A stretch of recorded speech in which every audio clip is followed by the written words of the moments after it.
All right, here we go. DJ Paul, welcome back. What's up, man? Hey, you're what's up right now. All right, man, I see. So I see. You are the creator of the Who Run It beat. Yeah. You produced it. Yeah.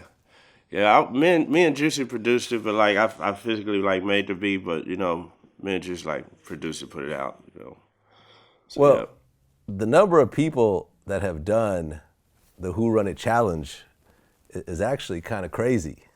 Yeah, it's nuts. I think this is the first time this has been done in the history of music. Matter of fact, I'm sure this is the first time it's ever been done. Yeah, I mean it's kind of crazy right now. Yeah, it's nuts. I just did a post where I was like, man, look, let's just stop it. We're doing too much now. Well, you know, I just saw on Instagram that one of the biggest celebrities is actually going to do a Who Run It challenge. Oh. You may not know about this, and you know I haven't actually confirmed that this is real yet, but it's on Instagram, so I'm pretty sure it's real. But here you go. Donald Trump. Donald Trump. He about to drop his Who Run It freestyle. That's a joke, right? He said, "Put a flag up. It's gonna be huge. You know, if he gets a certain number of American flag emojis, man, he's gonna try to." I didn't check to make sure it's really on his own Instagram, but you know, man, that would be so funny if he did. He the only person who I like. Everybody else, please stop. But him, I would want to see that. That'd be so funny, man. Like, who are some of your favorite Who Run It challenges so far? Obviously, G Herbo, because you know he started the whole thing. So yeah, his. And I didn't listen to a lot of them, to be honest with you. It was too many of them. I only listened to like a few of them. I mean, Young Ma, she jammed. A$AP Rocky. Yeah, A$AP Rocky jammed like a fool. And Chief Keef. I hadn't heard Chief Keef's yet. Chief Keef got one. I need to hear his. 21 Savage, I heard his. Juicy J, of course. Yeah, Juicy, we had to do one. Yeah. And so I haven't heard a lot of them, to be honest with you. Yeah. There's too many of them. Trippie Redd and Lil Yachty had one. Yeah. Yeah, I did. I think I heard Trippie Redd and Lil Yachty. I think I heard theirs. They was jamming too. Yeah. But there's so many of them. Like, and then, you know, I get copied on, on a lot of them. So I was like, I couldn't listen to all of them. It was too much. You see what 2 Chainz said, though? What did he say? 2 Chainz said I had the best one. Yeah, as you should. Yeah, he said that. I was like, thank you, 2 Chainz. Thank you, 2 Chainz. As you should. As you should. So there's actually an interesting story behind that beat. Because I guess this wasn't even the original version of it. No, it wasn't. So the original version was like, it was different music. And it was hard, though. And we rapped over that. All of us rapped over that. It was another beat that I had made. And then I just went in the studio one night and I was like, I'm going to change it up. I got a better idea. And I went in there and I made that beat, the one that y'all hear, the one that's out now. Mm-hmm. And I played it on the tour bus. We was going to Mississippi to do a concert. And I played it on the tour bus for the first time off a cassette tape. And Lord of them and all of them, I'll never forget, they went ape shit. They went crazy as hell. They were like, holy shit. What is this? I was like, that's the new version of Who Run It. And we let Sony hear it, and Sony was like, you know, they was like, it's a hit. Let's put it out. We really want Sony. It was loud at that time. Loud. Yeah. And it was like, it was a hit. And we put it out, and it went. Yeah. And, you know, I mean, I forgot who it was. It was a producer. It may have been Drummer Boy or someone else that said that, like, some of the best songs have this kind of victorious kind of sound to them. You know, kind of, you know, like a Rocky kind of, you know, like big trumpets, like a victory kind of thing. I think Who Run It is in that vein. Yeah, it is. You know what I'm saying? It is. I'm a big fan of trumpets and horns and all that. So, yeah, it is. Bum, bum, bum, bum. It feels like some shit about to happen. So when you played the new beat, everyone's like, all right, fuck that other beat. We go with this one. Yeah. We had to. It was too, like you said, it just sound, it had the sound to it. Mm-hmm. Yeah, it was good. So you guys didn't re-record it? You kept the same lyrics and just changed the beat underneath? Yeah, same lyrics. We did that a lot, though. I'm known for that. So, like, any artist that's ever been with us will always tell you, like, the songs don't never usually be the same when they first hear it. Like it'll always be. I always did something different. Like another one was Testing My Gangster. That song we had, Why Y'all Testing My Gangster? Didn't hear Testing My Gangster. That song right there was a whole different beat. But now that's the only song that I ever did that, and I hate I didn't go back and re-record my vocals because I can hear the difference. And I was like, damn it, I could have did this verse better than this. I would have said the same verse, but I just wish I would have re-rapped it. Because to me, I can tell that it didn't go with it like it could have. But nobody else knew that. I mean, it was a hit. That was a hit. It was a hit. So Yeah. I hear a lot of songs that like they sound kind of off a little bit. You know, like Quavo's good for that. Like like Walk It Like I Talk It. When you listen to it, it sounds a little bit off. But it sort of works. Like the offbeat nature of it. Yeah. Sort of creates its own type of vibe. Yeah, it did. You know what I'm saying? Yeah, Quavo Kid, he'd make anything sound good. Right. Dude, Exactly. So like when it comes to 3 6 Mafia, like the production duties, is it kind of split in the middle, or do you do more or less than the Juicy in general, or what? No, it's like split in the middle. It was always split in the middle, yeah. Some of them we do together. Some of them he'll do the whole thing. Some of them I do the whole thing. But we always had the final say so of, if we like each other one or whatever, put it out together. So, yeah, basically that's how it was. Do you guys compete with each other? No. Nah, it's never like that. Even if I don't mean like an unfriendly like a friendly competition. Obviously, you guys are the same group, but is it like, yo, I'm going to kill Juicy on this one? Like, yo. No, it was never like that. We was basically just trying to kill everybody else. So, yeah, it was never no competition with me and him when it came to beats and that. Hell no. And I remember there's an interview, I think it was Fader, where you guys try to create kind of like horror music in a way. Yeah. Explain because we was always into to horror, so we always just tried to make scary music. And then I grew up on the organ. My dad had made me take organ lessons when I was a kid. I hated it. So, the organ alone is a creepy instrument. I still got the organ from back in those days. Yeah, from like I'm not gonna say what year it is. A long time ago. Well, it was a organ that my dad had bought me when I was in the 5th grade. I still got that organ in my house right now. Pretty cool. Do you like producing more or rapping more? Producing. I hate rapping. You hate rapping. Yeah, I hate rapping, man. Everybody right now, they was like, hey, man, you gonna bring out a new song? You got the little buzz going for, or whatever, because of the Who Run It, everybody like it. And they was like, they one of the reasons why they liked it, because I saw some comments where they said, is it just me, or was we all ready for the shit-talking Paul to come back? And that's what I did on that. So now everybody like, yeah, you bring that new song, what's a new record coming, that new album? I'm like, man, I get to it in a minute, man. I hate writing raps. Well, I remember when I interviewed Steve Rifkin. So you guys signed 3 6 Mafia. Yeah. Yeah, and I know DJ Paul. Like I've interviewed him a bunch of times. I guess they kept all their publishing, which was like they're rich. the best deal ever. They're really rich. Yeah, because if they had got rid of the publishing like most artists were doing, it would have been a whole different situation. Yeah, and DJ Paul is doing great these days. Yeah. We was talking to 2 labels. We was talking to Jive Records and we was talking to Relativity Records.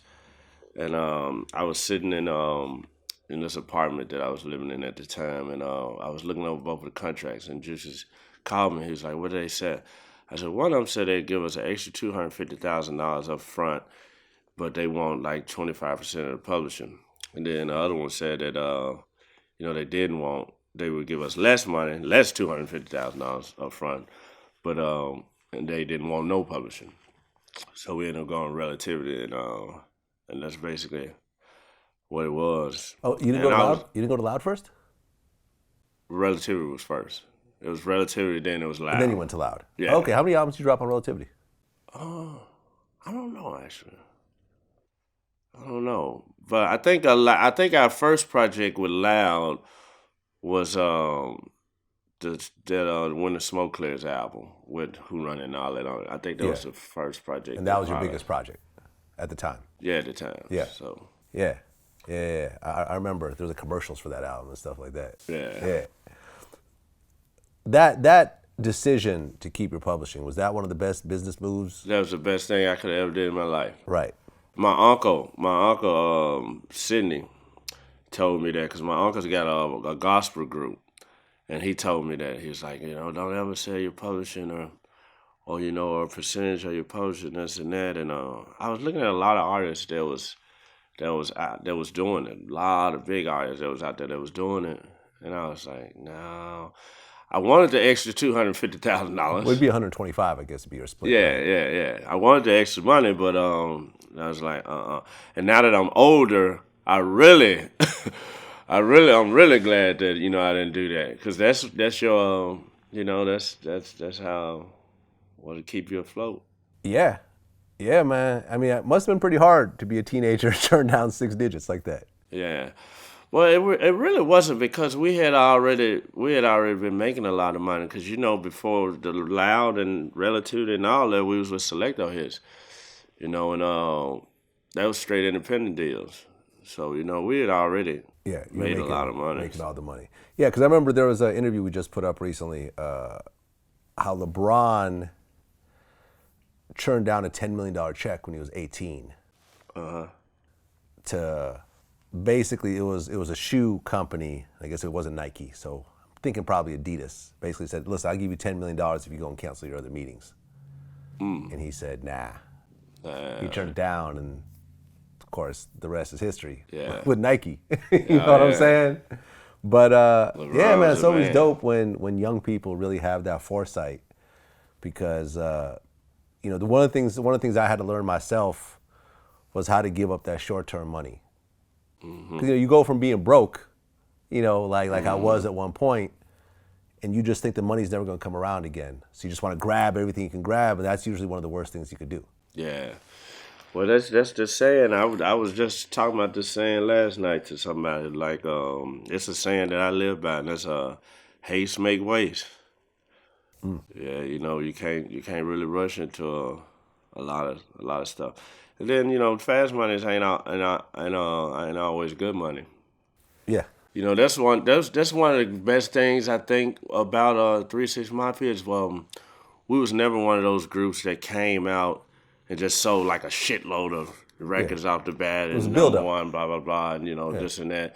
We sold records over time, and with us making the money slowly, we got a chance to keep it better, because you don't get the tax hit as fast. Yeah. Well, that's the one thing about money, is that the skill required to manage $10,000 is very different from managing $100,000, which is very different from managing $1 million, which is very different from managing, what I mean? Just because you could hold 1,000, and this is why most lottery winners go broke, because they don't have the experience of managing that type of money. Yeah, exactly. And that fast money, man, it can really hurt you, because when you're getting it slowly, it like you say, you learn things over time that help you make the best decisions on what to do with it.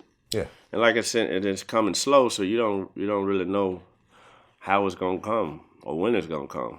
Yeah. Or if it's gonna come. You guys are putting out all your albums, right? And 3 6 Mafia is doing well. And then Jermaine Dupri was the first one to actually sample you guys. What year was this? Man, this was like in 97 maybe. Okay. He made a tape, I think it was called like Bass something. It was like these bass... So Def Bass All-Stars? Yeah, So Def Bass All-Stars. And he called us, and Lil Jon used to work for him back in the day. And he called us to clear a sample. I didn't even know. I was like, what? I was like, I had never did that before. I didn't even know what to do, really. I was like, all right, I guess. I mean, how much money you going to give us? He was the first person to clear a sample from us. It was so weird. A long time ago. Now I clear samples like 3-4 times a week. Right. And you guys really didn't sample much yourselves, right? Not a whole lot. Yeah. Yeah. A little bit here and there, but mostly Yeah. it was original compositions, so you don't Yeah. have to kick back the Yeah. sample. I remember one of the coldest interviews I did about that was when I interviewed Peter Guns. When you did Deja Vu, I had heard that there was a clearance issue around it. You guys didn't clear the sample before putting it out? So we just did a song off of our Steely Dan sample and threw it out. You know, the verses is 20-something bars, the hook is 16 bars. It's about New York and the Bronx. We didn't think nothing of it. The record started growing legs. So labels start reaching out. So when we go to clear the sample, they just want all the publishing and $115,000 in cash. So we had to give them all the publishing and pay them $115,000 in cash, which if you got close to $1 million, you thinking that's nothing. And they can have the publishing too, because we'll just make another hit and that'll be our money. And you know, that just never happened. They would not even give us writing credit. So when you look at the publishing information and all the information on the record or the CD, it's written by Donald Fagen and Walter Becker. Two old white men. They not from the streets, they not from the hood, they not from the Bronx, they not from Brooklyn, Queens, and none of the boroughs. But it was written by them.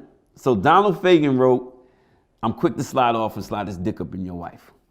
Yeah, that's And they lost on it, so they literally made no money off that song that's at all. crazy. This is what happens when you don't clear samples, kids. Yeah. Don't fuck around. You never know when you're gonna drop that hit. And someone's gonna take all your shit. Uh-huh. So that was the beginning of you guys getting sampled. And now you're saying what, 3 times a week? Yeah. Yeah, like 3 times a week, man. They going crazy with it. I love it. It's a blessing though. Right. I guess your Bless lawyer had to hire assistants, had paralegals just to keep Yeah, up he had with. to hire an extra couple of paralegals just to help us because they come through so fast and they putting them out fast. Like the one the Bickenheads, right? Well, Cardi B's joint. Like when I cleared that, I swear it probably came out 2 days later. It was fast. It was so funny. My boy I cleared it, and then I said my boy had sent me a picture of it. He was like, "It's out." I was like, "Where did you get that from?" He's like, "No, it's out everywhere." I'm like, "For real?" And he's like, "Yeah." Because I thought he had just found like a bootleg or something. I was like, "Don't be tweeting us. I don't think this song is out yet." And he was like, "No, it's out. It's on iTunes." And I was like, "Damn, they put it out fast." Like I get a lot of emails that be like, "This is a rush. They trying to get this out ASAP. This and that." And I was like, "All right." Yeah, Well- I know how it is, so I try to do it as fast as I can. Okay, so I mean, there's the Cardi B record for Bickenhead, Yeah, but then there's also G-Eazy and A$AP Ferg. They sampled Slob on My yeah, Knob. so now, And did Drake and Black Boy JB yeah, sampled on the Project Pat Yeah, Out There yeah, for Look Alive. yeah. You produced that? No, I didn't produce that. I wish like hell I produced that. One of Juicy's productions? Huh? Was that Juicy? No. Oh, someone else. Yeah, somebody else made Okay. the beat. I don't know who made the beat, but Too bad. Drake, he used some lines from it. But Drake always, he kind of always throws a little alley oop, you know, a little. Drake was who told G Herbo to make a full song out of that Who Run It. Yeah, I remember. Yeah, Drake is who kind of set that whole thing on fire. What are some of the other like big samples out there from you guys? Oh man, there's a lot of them. That J. Cole did one time for my LA sister. Oh, okay. Yeah, don't save her. She don't Wanna want to be be saved. saved. Project Okay. Pat. That was a Project Pat. Me and Pat wrote that, but I wrote the hook. But man, there's a bunch of them out there, man. Tons and tons. Ty Dolla $ign got one. Man, so many people got them. Yeah, well, I remember I interviewed Sir Mix-a-Lot. How much money has Baby Got Back got made in the time that it's been out? Tens of millions? Baby Got Back's made a lot of money, bro. I mean, because I believe, first of all, why own your publishing if you're not willing to leverage it? Some people own publishing and just sit around and say no to every single opportunity. But the reason you own publishing is because as you get on in your career, you can still monetize those tracks, number one. And number two, you can continue to record music with integrity. So in other words, I can get in the studio and I'm doing a new record now and I could give a shit less who buys it because I make money on my publishing. So I put the record out, I have fun. My fans that are hardcore want to hear it, they can have it. And I do videos like that. I did a video called Cars. Didn't even try to sell the record. I just did the video because I always wanted to do it. So that's the luxury you get from owning your publishing and, more importantly, using it properly. So yeah, Baby Got Back, I mean, tens of millions I think would be low. So Baby Got Back has made over 100 million, you feel? Oh yeah. Oh yeah. It's definitely made over $100 million. I can tell you that. I mean, I just look at my lifestyle and where it's been since 1992 and it hasn't fallen off. Hell, I saw that in a Burger King commercial or something, I think. Yeah. He said that he has maintained his lifestyle from the height of that song to now just fine.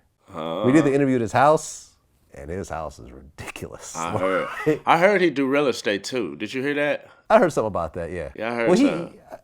You're talking about $100 million. I mean, off one song. That doesn't even count his platinum and gold albums. Yeah. You know what I mean? So Missy-Law was hard too, man. Memphis fucked with him tough.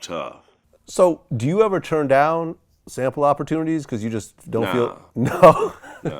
Right, because he told me he had sometimes they have these weird commercials like Baby Got Cats or something like that. He was like, okay, this is just silly. I'm I'm turning this one down. Shit, I ain't turning nothing down. You ain't turning nothing down. I'm going to tell you the reason why I wouldn't turn it down. Because it's not for me to say what sound good or what not. You know, like a lot of stuff that you think is like the worst song in the world will be a huge hit. And another reason why I wouldn't do it is because, you know, these kids have dreams. You know, they have dreams, so they might be, you know, it'll really crush you if you try to clear a sample and somebody don't let you do it. You know, because they might be like, you know, I really love this song and I got everything invested into this. And you know, a lot of these fuckers, they don't clear it. Yeah, so I heard a lot of... somebody got enough respect to call me and they really want to clear it, I'm gonna clear it for them. I don't give a hell what it sounds like. Yeah, I think J. Cole on his last album, the album before, was talking about how, you know, he's like, yeah, you know, we there's some more songs we couldn't get cleared, you know, like, you know, I don't understand why people don't clear this shit. You know what I'm saying? Yeah, but you clear everything. Yeah, I do. You never had something, let's just say it was a song by a racist group or something like that. Do you listen to everything before you clear it, or do you Yeah, I have to. You got to, because you don't never, they probably, sometimes they won't probably tell you everything that they got involved in there. You know, they might be like, well, I'm going to clear this. But then you'll hear like a little hole in there too. And be like, well, you didn't tell me about that part. Like, I want a piece of that too. Yeah, but you know, whatever. So yeah, I listen to them, and so far everything's been cool. So you've never heard anything that's like, nah, I'm not going. No, I can't be associated with this. No, Not like yet. I said, I would clear it anyway, man. You never know. You never know what's gonna be a hit. There's a lot of songs out there we thought weren't gonna be hits. As big as a motherfucker. Yeah. Mm-hmm. Yeah, I feel you. I feel you. And, you know, Juicy J did a freestyle as well on the Who Run It. Yeah. Yeah, he bumped. Yeah. Yeah, he bumped. Are you guys still in close contact? Yeah, we still cool. Okay. But you guys aren't doing any music together? Yeah, I don't know when we'll do music again together. I don't know. Yeah, whenever. You know, the world waiting on it. But, you know, I don't know when we will. But, yeah, we still talk because we still got all the business together. Yeah. Yeah, so we have to talk. Right. Because do both of you have to clear it if it's co-produced? Yeah, both of us clear 'em. When it comes to the greatest hip-hop groups of all time, I feel that by now 3-6 has to be part of that conversation. Yeah, of course. Of course. I mean, if you were to, you know, and I'm looking at some of the other hip-hop groups out there, and there's a lot more than I thought. I mean, there's Wu-Tang. Yeah, Wu-Tang is shit. Tribe Called Quest, De La Soul. Love 'em. I grew up on them. Outkast, NWA, Migos, you know, Run DMC, Beastie Boys, Mobb Deep, I would say, Ghetto Boys, Cypress Hill, EPMD, UGK, Bone Thugs. yeah, I would say the greatest groups would be, I would probably give it to NWA. I would give it to NWA because agree. a lot of us wouldn't be here if it wasn't for NWA and Luke Skywalker. You know, they was the Two ones Live Crew. who Yeah. Two Live Crew. They was the ones who started, you know, a lot of the shit that people were scared to do on records. You know, Ghetto Boys too.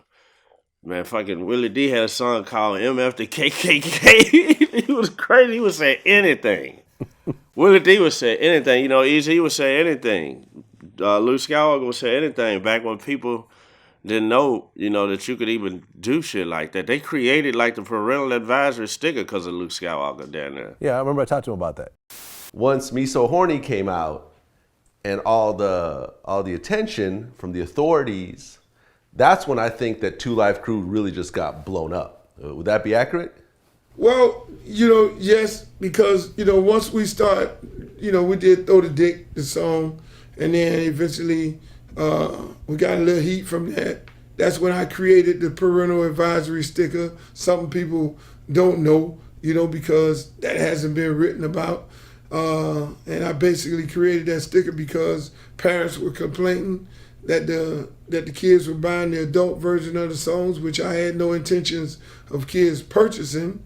So I created the sticker, told my salespeople to tell the record stores, hey, look, this one with the sticker is the adult version and the one without the sticker is the clean version. Yeah. So it wouldn't be a lot of us out here if it wasn't for them. You know, that's the truth. I mean, that's facts. That's history. Yep. So Cardi B sampled one of your songs. Yeah. I was happy when I got that email. Yeah. Because I love Cardi B. Good album. Yes.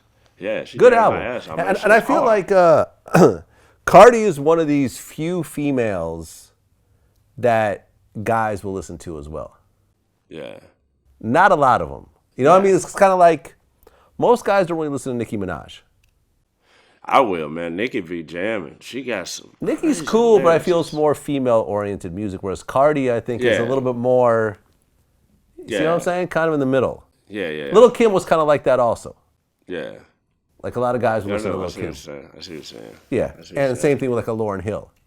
Yeah. But like guys wouldn't really listen to like Foxy Brown.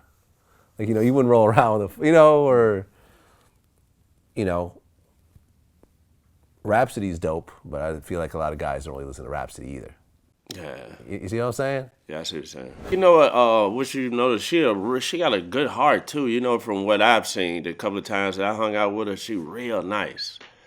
She real nice. And I always tell, I had this conversation one day with a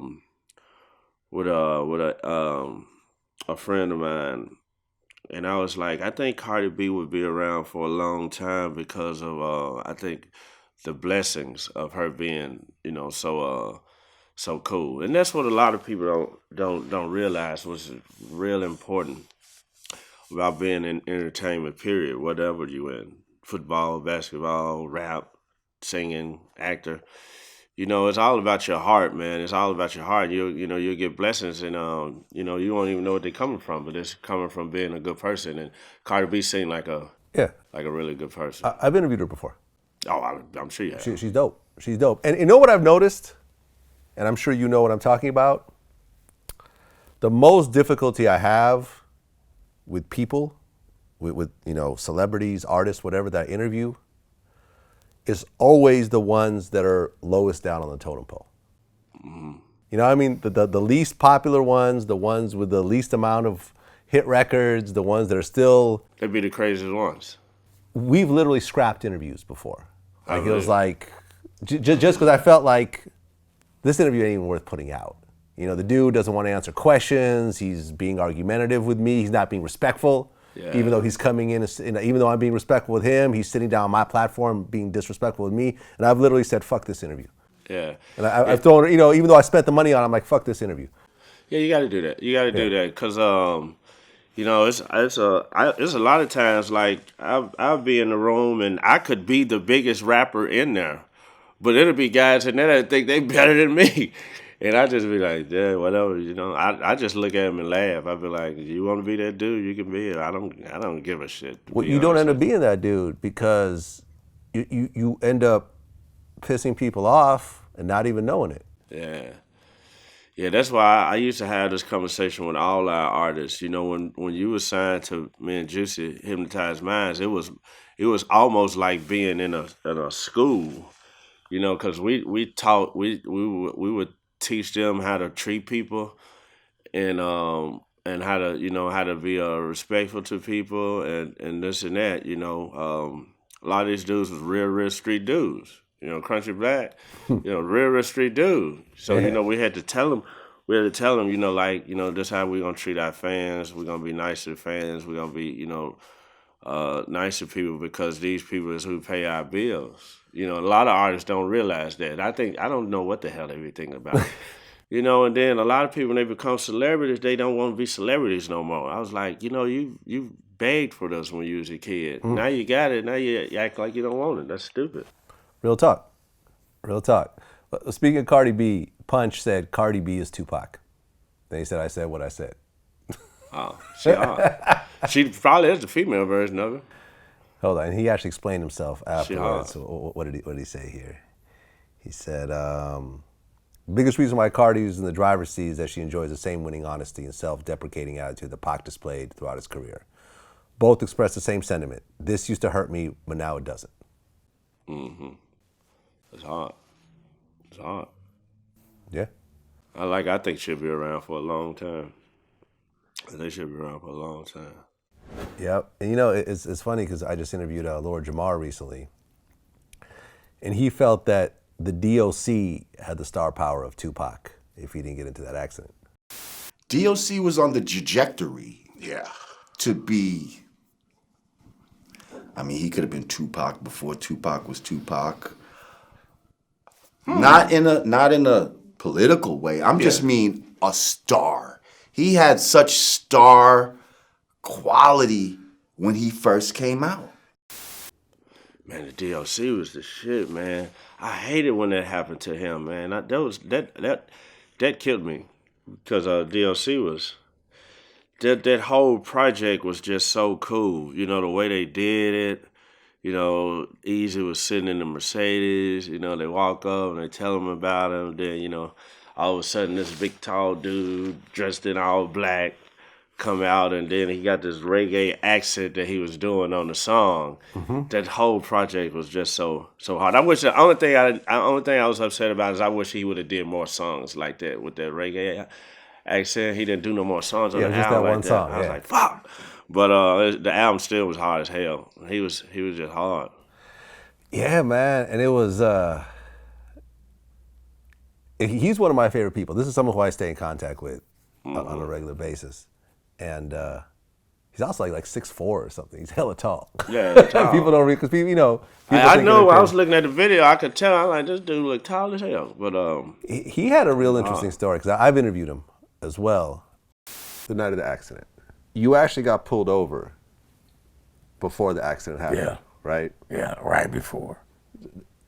Talk about. I used to have pictures, bro. I took pictures with the police. Okay. So I used to have pictures. You got pulled over. You got pulled over by the police. Yeah. Because you were drunk. Drunk and high. Drunk and high. Yeah. I just left these, ladies and doing these things and driving home. And I was driving through Beverly Hills and ran a red light and the lights hit me. And, I did some maneuvering, but they caught me. They pulled me over and I was in such a good mood. I just started telling them jokes, and it bugged them out. They laughed and we kicked it, They knew who you were? No, but they knew who NWA was. They saw the records in the back seat. You had the gold records? Yeah. Okay. Yeah. So, and you actually took pictures with the cops? Yeah, with the records, bro. Yeah, it was funny. And they let me go. Had they locked him up the way they should have, because he was stone drunk, he would have never gotten to that accident. He would have just spent the night in jail, maybe got his license suspended, whatever. And then he fell asleep behind the wheel, crashed into the tree.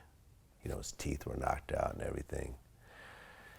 And to make matters worse, now, were your vocal cords damaged in that accident, or were they damaged in the hospital afterwards? They were actually damaged, and this I didn't find out too much later. Yeah. They were actually damaged in the hospital afterwards. Okay. And that damage was multiplied by actions that I took trying to expedite the healing process. When you have an accident as critical as mine was, that I would imagine that the immediate response is, let's try to save this person's life. Yeah. We're going to sedate him or her. We're going to trach them and do what we do. Trach is a tube in your throat? Right. Yeah. And so, but I was on Lord knows what, and they didn't want to risk, so when they wanted to trach, I was fighting. That I can actually remember. It was a real struggle. And when they were shoving it down, they just dislodged one of the cords. So I thought, the doctor said if you get the scar tissue removed, then it'll help expedite the healing process. Maybe I can get something back faster. So I went and had the operation, and I found this out many years later, that the doctor that removed that scar tissue removed too much, and so it was never even possible for it to ever heal like it once was. That dream was dead after that point. Well, how I look at stuff is everything happened for a reason. So, as much as we can say, if he would have went to jail that night, he probably would have, not hit the wreck and this and that. But who knows what would have happened if that didn't happen. Everything happened for a reason. You never know. He's still alive, thank God. Yeah. Yeah. So, And he's got kids. He's got a child with Erykah Badu. And he also has a couple kids. Outside of Erykah, some younger kids, at least one. Yeah. And he seemed generally happy, man. Yeah. Like I said, I keep in contact with him. He seemed at like, peace. If he would have, didn't get hurt and he was on tour and doing shows and this and that, you never know what could have happened with that. Yep. Well, people know you for the 3-6 Mafia stuff, but you've continued to work with artists to this day. Yeah. So you and Post Malone are working together. Man, Post Malone, we talking, we talk like he like we like homies, like we hung out, But we hadn't did nothing in the studio yet, but we've been talking about doing some stuff together. We more just kind of just been hanging out and just kind of partying a little bit. But we've talked about doing some stuff, so hopefully we will. I love Post, man. Yeah, he's dope. I mean, he hit the scene like nobody's business. Yeah, he came out. I thought White Iverson was going to be it. Yeah. Well, boy, was I wrong. You thought it wasn't going to work? Well, no, I thought that was going to be it. I thought it was going to be a one-hit wonder. Oh, no, that dude came out. He killed it. Because he came out, he had braids, he was a white boy with braids and gold teeth, a little gimmicky. Yeah. Notice he doesn't even do none of that shit no more. Well, I don't know if he does the gold teeth, but he doesn't have braids anymore and stuff like that. Yeah. Cornrows, I think. Yeah. People were accusing him of cultural appropriation and all this type of shit, but he just kept dropping hits on them. Yeah, he tore their ass up. Fuck what they talking about. He tore them up. You co-produced the new Rae Sremmurd record? Yeah, the Powerglide. Powerglide. I think we just hit number. I think we're in the top 10 now with that record too. How did that I record? hope they go to number 1. How did Powerglide come together? Oh, a friend of mine named Molly Mall.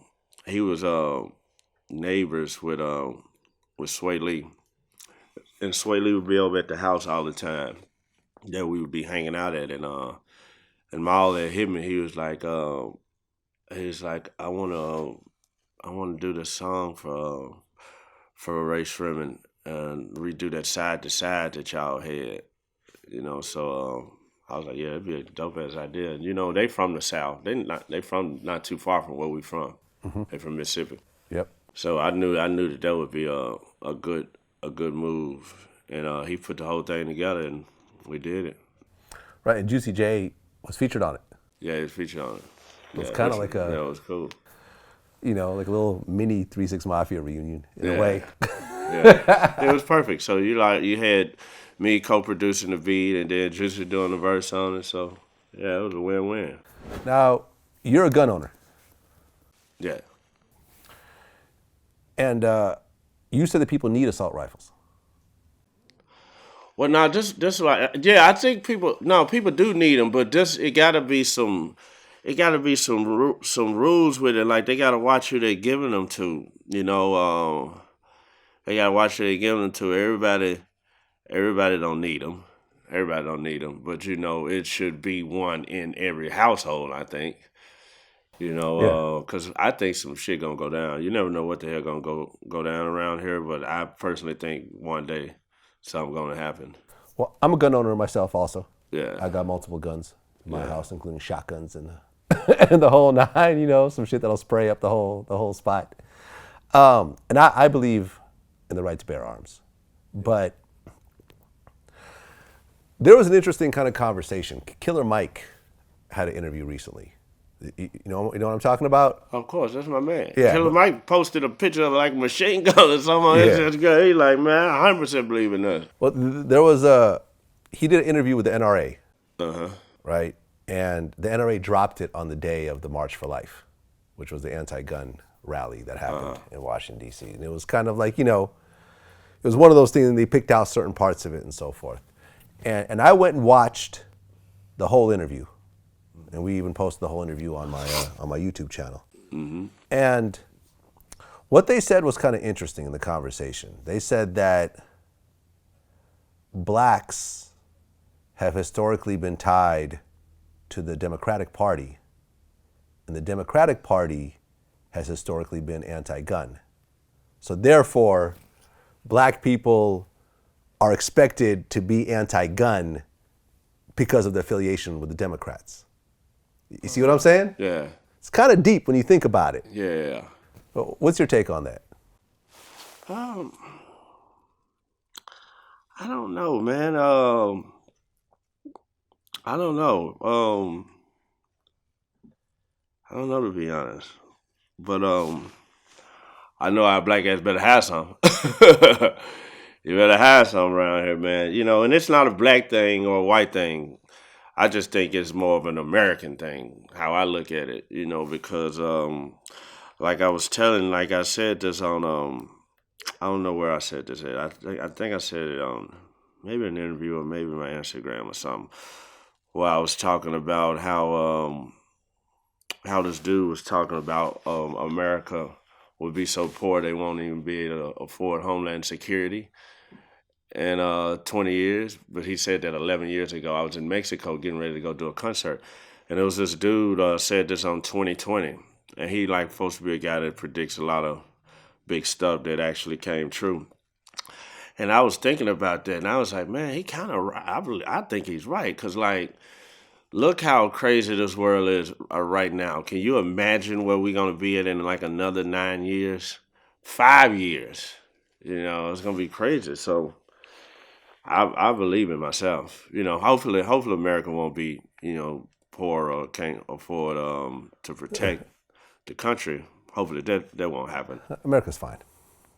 The economy's doing better than ever. Yeah. Don't get it twisted, man. I do. America's fine, man. Yeah, you never know.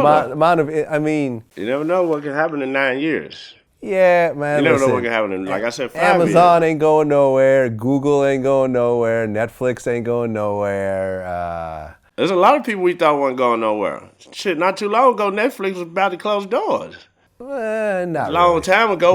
Long time ago. Yeah, long time ago when they had that. Because back in the day, I think you could pay $12 or something, and you got you could watch it on your phone and on at the house or whatever. And then they turned around and said you had to have one or the other one, and then everybody got mad. They try to raise prices at one point. People. Yeah, but they good now. They good now. But I'm saying some of the biggest companies, to 3M to what I'm saying, General Electric to. Trust me, America's fine. But speaking of gun control, you go to places like Canada or the UK, and there are no guns. Yeah, they ain't. And there's obviously less gun violence. Yeah, it because is. just having a gun already puts you on a target list by the police. Yeah. In fact, the police sometimes don't even have guns. Yeah. You know what I'm saying? Mm-hmm. What do you think would happen if the U.S. just outlawed private gun ownership? I think we'd be screwed. But You know, I put it like this: like if you looked at Canada and you looked at the United States, who you think would be in more shit without guns? United States or Canada? What do you mean by more shit? Like more vulnerable. Like I don't think nobody really gonna mess with Canada. Canada's so cool. They like one of those countries. Like they just so cool and so sweet. Like I don't think nobody would ever be like, "Hey, I'm gonna go over here and take Canada to war." I don't think nobody would ever do that. But America, shit, they kill our ass in a second. You know, we made a lot of enemies, man. We made a lot of enemies. Well, I mean, you grew up in areas where there were a lot of legal guns. Yeah, Memphis, Tennessee. Yeah. Yeah, everybody out there got a gun. Yeah. So Everybody got a gun. if you got rid of all the illegal guns would still be floating around. They'll still be around. Yeah, and you'll be fucked. Yeah, that's the last thing you want. But you know, when I went to New Zealand, I went to New Zealand like a year ago and played there New Year's, and the police was riding around. The police didn't have no guns. They had no guns. It would be like 3 or 4 police in a car with you know, tasers and nightsticks or whatever, but they didn't have no guns. It was the same thing when we just went to Bangkok. I didn't see the police with no guns. I don't think. Yeah. So what do? They just blow a whistle at you, tell you to stop? I don't know what the hell they do. I'm sure they know martial arts like a motherfucker. I mean, well, yeah. What happens if you try to stop a violent situation? Like, what if the person you're trying to stop got a gun? Yeah. You got a baton. Like, you go throw it at them? I don't know. But they hold it down. Whatever they're doing. Yeah. They hold it down. Now, last time you did an interview with us, you talked about how one of the best business decisions that you made was buying all your 10 houses with cash. When you look at your financial history, what do you think was some of your best decisions and the reason why you're so financially stable today? Because I paid cash for every single thing I ever bought. Huh. Every car, every house. I got 8 houses now. All You cash. have 8 houses. I got 8 houses. I don't live in all 8 of them, obviously. Clearly not. But I got 8. I pay for everything. I look at it like this. I was like, if I can't afford to pay for something cash, then I shouldn't get it. Yeah. I got more than that now, but yeah. You got what? You got more than that now? Yeah. How many houses you got? Right now, 15? You got 15 houses. Yeah. But just recently, you called me to ask me a very interesting question. Because when we had our conversation last time, I told you that I don't own any property. That I rent. I got multiple. I got a spot in LA and I got a spot in New York, and they're both rented. But you called me the other day, and what did we talk about? Me renting. So funny. So funny. And it made a lot of sense. I told a lot of people what you told me. Like I was looking at back when I didn't pay cash for houses, some properties that I lost money on, like I told you about. The one house that when I first moved to LA, came out here and paid $2 million for it. The recession hit. Yep. And I ended up having to sell it for, like, I didn't have to sell it, but I just was ready to go back to Tennessee. But I sold it for $145, you know. Right. And you put some money in the renovations. I put money in the renovation. About how much did you put in the renovations? I probably put like another 100 or 2 in the renovations. Then, like you were saying, closing costs, all the other stuff. So you lost insurance. About $700,000-800,000 on it. Yeah, easy. Easy. If you had, but like if I had rented it, I could have been in even though it was a nice house, but I could have been in a better house for less money, and I probably would have only been out of, let's say, $10,000 a month. I stayed there for 3 years. You know, I probably would have only been out like, you know, 300 and something or whatever. You know, and I could have got up and whatever the hell I want to do. Now, like I was telling you, my daddy used to always tell me that. He used to be like, you know, if you rent, you paying another motherfucker's bills, this and that. And sometimes I think it's a cool thing to do. Sometimes it's not. Like you were saying, like I guess if there's somewhere where you be like, I'm gonna spend the rest of my life here. I got a family, this or that, something like that. Probably cool. But see, I move like every 2 years. yeah. So it don't make sense all the time. Now it makes sense the way I've been doing it, because I buy them, I stay in them for a little while, and then rent them out, Right. and make the money off of it. Yeah. But as far as the ones that I'm gonna live in myself, I probably won't. I don't know if I'll buy another house for me to physically live in Right. anytime soon. Well, here's the thing. There's a couple things that I think people don't realize when it comes to this, right? Number one, when you're filling out an application to get credit or rent something big or whatever else, they tell you they ask what your net worth is, and in parentheses they say, excluding your personal home. Your personal home is not considered an asset, it's considered a liability. And rental property is a whole different story. Yeah. But your personal home is considered a liability. And when it comes to personal homes, and then you were telling me how your father told you, why pay someone else's, mortgage? Yeah. And this is what we talked about. The problem with that, and this is on the Vlad Stocks IG page, this is always the argument that I get into with people, is that just like me, my parents told me the same thing. My parents have been trying to, and I've owned property before, and they've always told me, as soon as I graduated college, I had to go buy a property. And I came, my parents were extremely poor at one point, then moved up to middle class. Your family, about the same? Yeah, same thing. About the same thing. Here we are, we become rich, and we're taking advice from middle class people. Yeah. You see what I'm saying? Yeah, we're taking advice from people who have less money than us. Yeah. They have good intentions. Yeah. Both of our fathers had nothing but the best intentions for us, but they just don't know. Yeah, because they didn't have to deal with it. And like how we talked about earlier in the interview, it takes a level of experience and skill to know how to deal with bigger amounts of money. If your dad's never seen more than 50,000, 20,000 at any given time, he's not going to know what to tell his millionaire son. Yeah, exactly. Like, we talked about that earlier. Like, when I was first building my first house, my first big house that I wanted to build myself in Tennessee, I went and got a guy that built my first little house. And that was a $125,000 house. Now I was going into an $800,000 house, and and he didn't know what the hell to do with that. That house had so many problems. It had so many problems because I went and got a $100,000 dude to try to do an $800,000 deal. Yeah. And he didn't know what to do. I ended up turning around, had to almost redo the whole house because, he got these cheap faucets and stuff in there that you don't really pay no attention to at first. You don't really know. Yeah. But then after a while, I was like, damn, like, I should have did way better than this. Like, I'll let this dude talk me into this cheap crap. Yeah. So, yeah, you gotta have a certain level of experience, like you said. And it was a different time when our parents told us that, Yeah, well, And they didn't, like you said, they didn't have the money, so they wouldn't know what to they do. don't know better.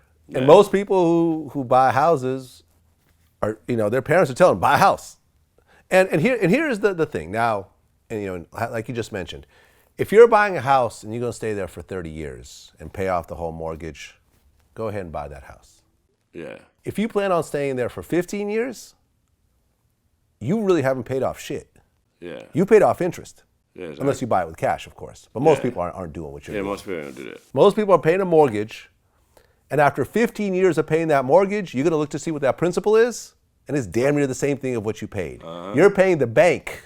Yeah. You're paying the bank off that rent money, and when you sell that house, let's just say you buy a $200,000 house, you pay it for 15 years, and then you sell it, you still owe about $200,000. During the course of the life of that mortgage, you're going to pay about $400,000. So really, your rent is kind of doubled. Yeah. This is why renting is kind of cheaper. Yeah. Because you're just paying. If you're paying $1,500 a month, you're really paying $1,500. But really, for the mortgage, you're really paying the equivalent of like $3,000 a month. You see what I'm saying? Because you're paying. Yeah, it is. It is. Like I was saying, the one that I was the one that I lost all that money on that I bought, I could have had a way better house if I was renting it, and still saved a lot of money. Yeah. The last property I owned a condo in Jersey, and I'd already moved out of it. I had a renter that ended up, she was there for a while. She ended up ending her lease with us, and that house had to be empty for a year until I finally sold it. And during that year, I had to pay mortgage every single month. Because the cold part, and I've always said, the banks, man, like housing loans, is the coldest hustle ever created by the banks. Yeah. Because you could be paying off a house for 25 years and you start missing some payments, they will take that house and they won't pay you back nothing that they've taken already. No. What type of It's shit like is that? it's like having insurance. You never know if you're gonna ever use it. Yeah. But you still gotta pay it every month. You gotta pay it, and you're not gonna get no change back. Yeah. Like my properties in California. It kills me. But I pay like thousands and thousands on top of thousands a year for earthquake insurance. Mm-hmm. You gotta have it. Yeah. You gotta have it because God forbid if something happens, man, you're gonna be screwed. The earthquake insurance will put you in a hotel, and keep your life going on. But if you don't have it, man, one of them little shakers come through there, whew, Oh, yeah. and you're not gonna get no change back. If years and years go by and there ain't no earthquakes or whatever. Insurance is just killer, man. Well, speaking of insurance, I have a series on my YouTube channel called the Vlad Stocks series about just investment basics. And my second video was about the importance of health insurance. Mm-hmm. And it's funny how many people kind of scoff at it. They say, eating healthy is better than having health insurance. Shit. Or like, nah, man, you need to just take certain herbs. You know what I mean? No, there's these African, there's one dude, Dr. Sebi, I think. You ever heard of him? Nah. So Dr. Sebi was from Honduras, Uh-huh. and he claimed that with certain herbs you can cure AIDS, cancer, that type of thing. At one point he was sued by, because he wasn't a real doctor. But certain people, like I think Nipsey Hussle, really subscribe to what he's saying and stuff like that. But a lot of people follow these types of people and don't go to, and think that the American health system is a scam and doctors are scams and pills are scams and stuff like that. And they don't get health insurance, especially young people. Yeah. What's your take on that?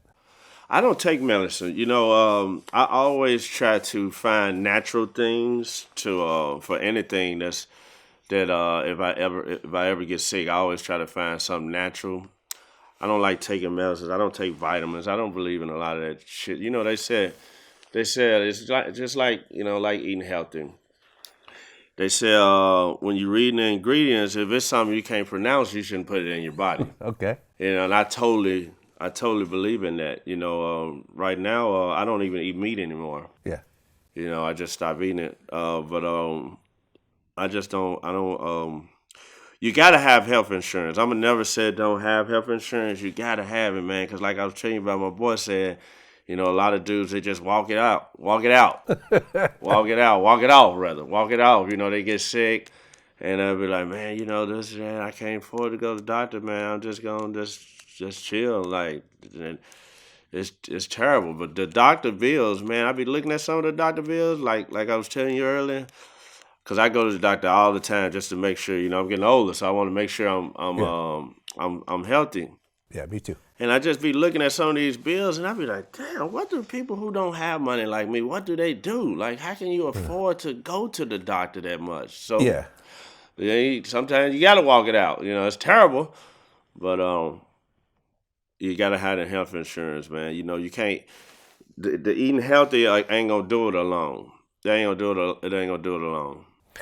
Well, an ambulance ride will start at $600. Yeah, that's crazy. That's why I was telling you earlier. A lot of people that I've been talking to that I know, they say they take Uber, take an Uber to the hospital, man.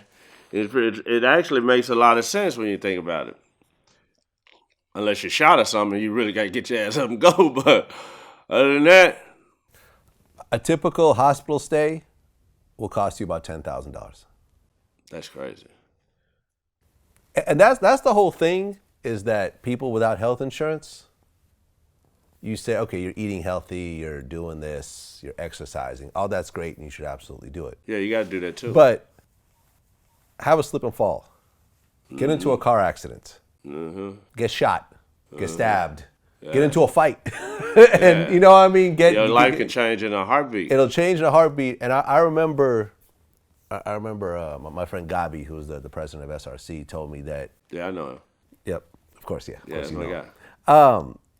He told me, I remember my first day at SRC, he said, man, you know how many people I've seen that spent their whole lives building up money, getting to a comfortable state, and one illness or one bad accident will wipe out their entire savings, you know, later on in life. And when I heard that, I said, shit, I'm getting health insurance. Because that scared me, because I was starting to make money at that time, and I was, you know, when you're broke, you kind of don't care. Yeah. But once you start getting a little something, you like, shit. And from And what then, I understand, you know, your family, you got to be healthy for the family, because, you know, the man is the supporter. yeah, You got to be healthy, and you got to make sure you stay, because you don't want what you don't want to have. Like my trainer, he called me a hypochondriac, you know, because I'm always going to the doctor. If I have a heartburn too long, I'm going to the doctor. Be like, Right. hey man, what the hell's going on right now? You know, and because you don't want something like that. You know, we had 2 people in our group pass away. You know, which when was Lord Infamous. Lord Infamous and Cooster nigga. R.I.P. Lord, R.I.P. Cooster. How old were they at the time? Both of them was 40. The exact same age. Both of them was 40 years old when they passed away. Right. And I'll never forget, Coop was taking some, I don't know what kind of medicine he was taking. He was taking some kind of medicine. But one of his friends rather, told me when he passed away, she looked in his Gucci backpack, and he hadn't even opened the medicine. Like, it still had the plastic on. He wasn't taking it or whatever. And I was like, damn, you know. So you don't want to get to that point, because this is the thing about health insurance and about being healthy.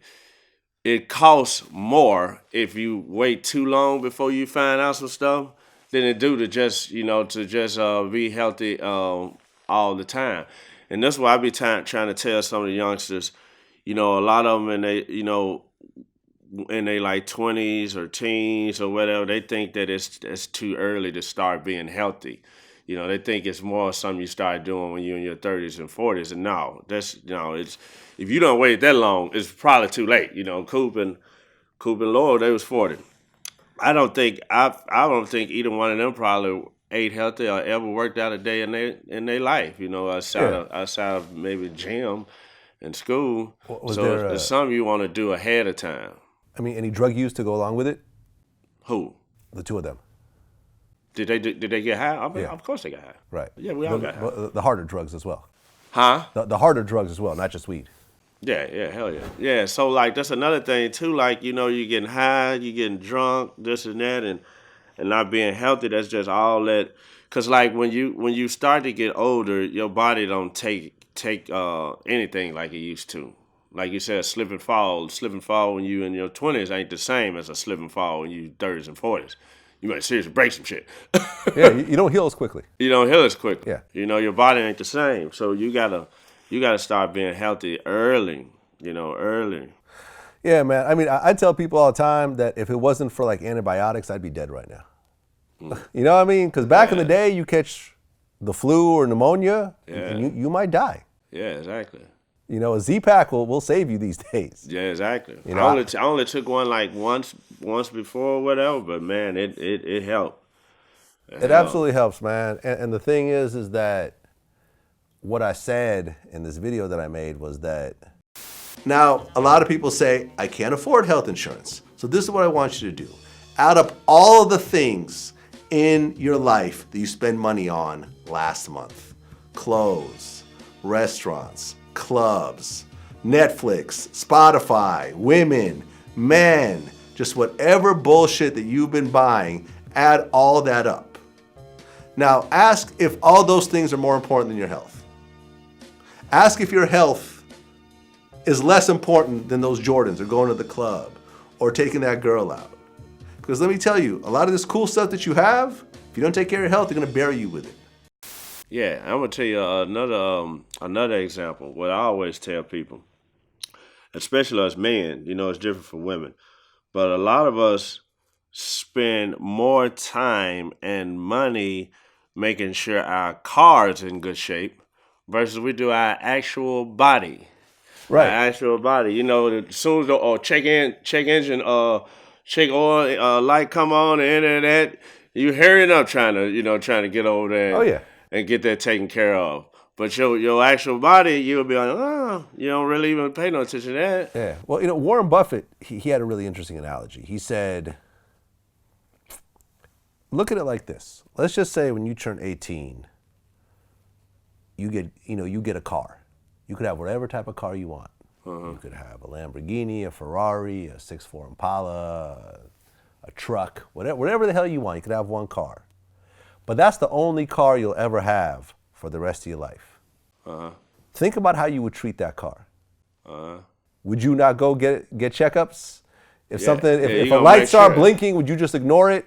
No. Would you not get a car wash? Yeah. Would you not get your tires replaced when the little light goes on? Or would you make sure, if you knew that you wouldn't get any other car, how would you treat that car? Now think about how you treat your body. Yeah. And it's the exact same thing. Yeah. You know? Yeah, you got to. And when you talk about insurance, what happens if you get pulled over and you don't have insurance? Yeah, you get a ticket, right? Yeah, it's illegal in I think almost all states these days, right? It's illegal. But yet they require car insurance, but they don't require health insurance. Yeah. Isn't that kind of weird? Yeah, it's crazy. But they don't give a hell about it if you down. Yeah. Obamacare tried to change that. Yeah. But Trump is trying to fuck all that up. Yeah. I'm not sure if he's accomplished it yet, but I don't think he has yet. But people take care of their cars more than they do their actual body, and it don't make no sense. When it comes to lean, I feel like you guys with Sippin on Some Sizzurp were the first ones to kind of introduce lean to the masses. Yeah. Not to say that there aren't other songs before then. Yeah, it was a lot of songs before that. Yeah. But we just You had the most popular song. Yeah, we had the only one that was on, like I would say, big on the radio. Sippin on Some Sizzurp, which to me is my favorite 3 6 Mafia song. Matter of fact, it might be my favorite 3 6 Mafia and my favorite UGK song. Yeah. I just loved it. Sirp bad though, man. Yeah. You gotta watch that Sirp. You fast forward to 2018. Even you have like Lil Pump, who's doing the kick the bottle challenge. Kick the cup challenge, where he threw away his bottle of lean, and it was kind of happening a lot. And just recently, Fredo Santana died. You know about him? He did? When? Fredo Santana. You know who that is, right? Yeah, the rapper. Yeah, he was down with Chief Keef. He's Chief Keef's cousin. Oh, I did see somewhere about that. Yeah, I did see that. He died from lean, they said, or whatever? Very, very heavy drug use, including lean. He had liver. He had like a liver. He had kidney and liver failure. Yeah, I got a friend of mine. He used to drink a lot of lean, and I think it messed up his kidneys and livers to the point where he kicked the lean now, but it was so bad, it was so late that he can't even drink regular alcohol now, like regular liquor or whatever, because of the damage that the lean did. Well, it's interesting because there's a rapper named Russ, fairly popular guy. I don't know if you're familiar with him or not, but he had the shirt on, and he said, "How much Xans and leans do you have to do before you realize that you're a fucking loser?" He put that out there, and Fredo responded. He said, "Until I can stop thinking about my dead homies and the trauma I've been through in my life, that's when I'll stop." He continued to do it. He had kidney and liver failure. He went to the hospital, recovered from it. And then at 27, a few months later, because he went to the hospital in March of 2017, and in January of 2018, 10 months later. I wonder if he start back. Probably, I would think. Yeah, if you get that warning, you can't if God give you another chance, you really gotta pay attention to it, cause Stuff dangerous out here, man. You know, I stopped doing a lot of stuff that I used to do. I just made myself stop. It's a lot of times I miss, you know, a lot of stuff, but you know, I'd be like, I'd rather have my life, man. I'd rather have my life. Fuck cocaine and all that shit. So you stopped doing coke? Hell yeah. Stop man. doing lean? Yeah, I stopped doing lean a while back. Okay. But yeah, man, because it's too. Because I put it like this though, because like what made me want to stay away from the lean is like I said, my boy told me that the lawyers, I mean not the doctor told him that he can't even drink regular alcohol. You know, and I would rather be able to drink me some alcohol when I want to instead of Right. you know lean, because it's not made to be drank. It ain't made to be taken like that. And like I said, I don't even like taking regular medicine. You know, medicine that you know that you're supposed to take. So I know I ain't gonna just sit up and medicate myself when I don't need to. Yeah. Well, Fredo was 27. Yeah, he was young as hell. Young as hell. Young as Real young. hell. Real People look young. at us, we're in our 40s, and then they all, y'all old as shit. Trust me, man. We having more fun these days. Oh man, what? I'm having so much more fun in my 40s than I did in my 20s. Yeah. I mean, it's not even close. Yeah. You know what I'm saying? Because you exactly. get to you get to enjoy the fruits of all these decades of work Yeah. and accomplishment. You know what I'm saying? 20, you just getting started. You think you the man. You're not the man. Yeah, I go back and look at the 20-year-old me, 20 something, and I'll be like, man, that was a scary. I can't even believe I'm still here. Right. It was a scary time in my life. Well, Crazy as hell. Lean is basically liquid heroin, right? Well, I wouldn't say that because you know it is cough syrup. You know, it's cough medicine, but it's just made to when you really need to take it. It ain't made to be drinking on a regular. You know, nothing you're supposed to be doing that with. Mm-hmm. No. Yeah, and didn't they stop making activists? They stopped making the purple one, yeah. So what are people drinking these days? Well, there's a lot of fake syrups out here. That's the scary part about it. Oh, people making their own lean. It's some fake ones out here. Like you can go get fake ones all over the place. But there was other syrups too back in the day. You know, it was Tussin X. They still make Tussin X. Okay. Yeah, that was the orange one. That was the one we did back in the day. Okay. Yeah, the Tussin X. That was the orange one. Yeah, I remember one time I was hanging out with Riff Raff, and I drank. He gave me some lean to drink, and I just fell asleep. Yeah. He was mad at me one day. He's like, "Yo, I'm gonna put out this picture of Vlad go to sleep on some lean." I'm like, "Shit, go ahead." You're right. I drank some. I went to sleep. Yeah, Riff can go. I got a whole album with Riff. We ain't brought it out yet. Oh, really? But, yeah, Riff can go. I go to when I'm at my Vegas house. I go by his house and we sit up and record. Yeah. And do Yeah. all No, that. he was. He can go. I think he was the last person to offer me coke too. Like he was doing some coke. He's like, "You want some?" And I'm like, "Nah, I'm good." This ain't me snitching, man, because Riff Raff talks about doing coke Oh yeah, all he day don't long. care. He said he don't stopped care. recently. Oh, probably Actually, did. he said he stopped recently. Well, he said that he doesn't do cocaine anymore because a lot of people are being sold cocaine mixed with fentanyl. Yeah, I heard about that.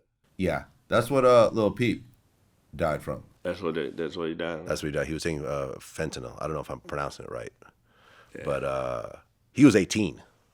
Yeah, he was real young. He was real young. He was jamming too, man. I loved his music. Really? Yeah, I liked his music, man. You know, because you could hear it. You could hear it in his music.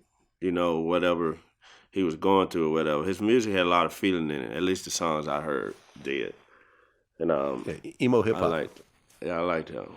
I liked him. Emo hip hop, I guess is what they were calling it. They say he talked about dying a lot though. Yeah, I heard that too. I didn't listen to his music myself. Not really my cup of tea, but Yeah, I heard he talked about it a lot. it's sad when an 18-year-old dies, especially one that was on his way to Yeah, he to was real gonna be stardom. big, Like, man. He was already big. yeah, that's what He's I'm gonna saying. be bigger. He's gonna be bigger. Oh yeah, Yeah. no, people were fucking with him. Smoke Perp went on Twitter the other day and he said Lil Yachty is a top 10 rapper right now. Yeah. And I just interviewed Yachty. I actually fuck with Yachty. I feel like I'm the only hip hop guy over 40 that actually defends you in interviews. Yeah, probably. Or probably over. Who actually defends me? Yeah, probably. Yeah. I mean, there's people out there who don't necessarily talk down or bad, but probably, yeah, maybe. I mean, I don't know. I can't necessarily say. I don't know what people are saying behind closed doors. I know a lot of people don't like me. I like Yachty. I like Yachty I as did well. a few shows with Yachty. Oh, okay. He's a cool kid too. He is. Yeah. He is, man. Good head on his shoulders too. Yeah. You know? What do you think about the whole mumble rap phenomenon that's happened over the last few years?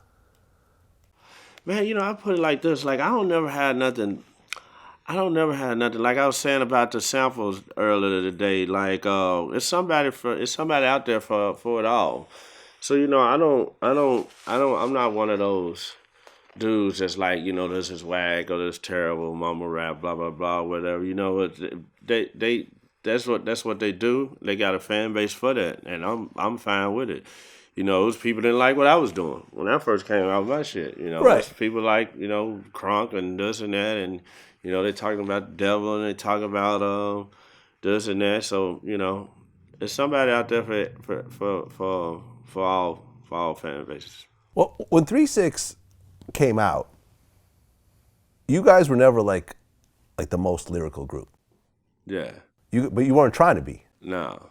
And there's always, in hip hop, there's always been this interesting divide between like people, like the backpack type fans that are like, yo, it's got to be lyrical wizardry, it's got to be, multi-syllables, Yeah, and all that type of shit. Somebody out there for that.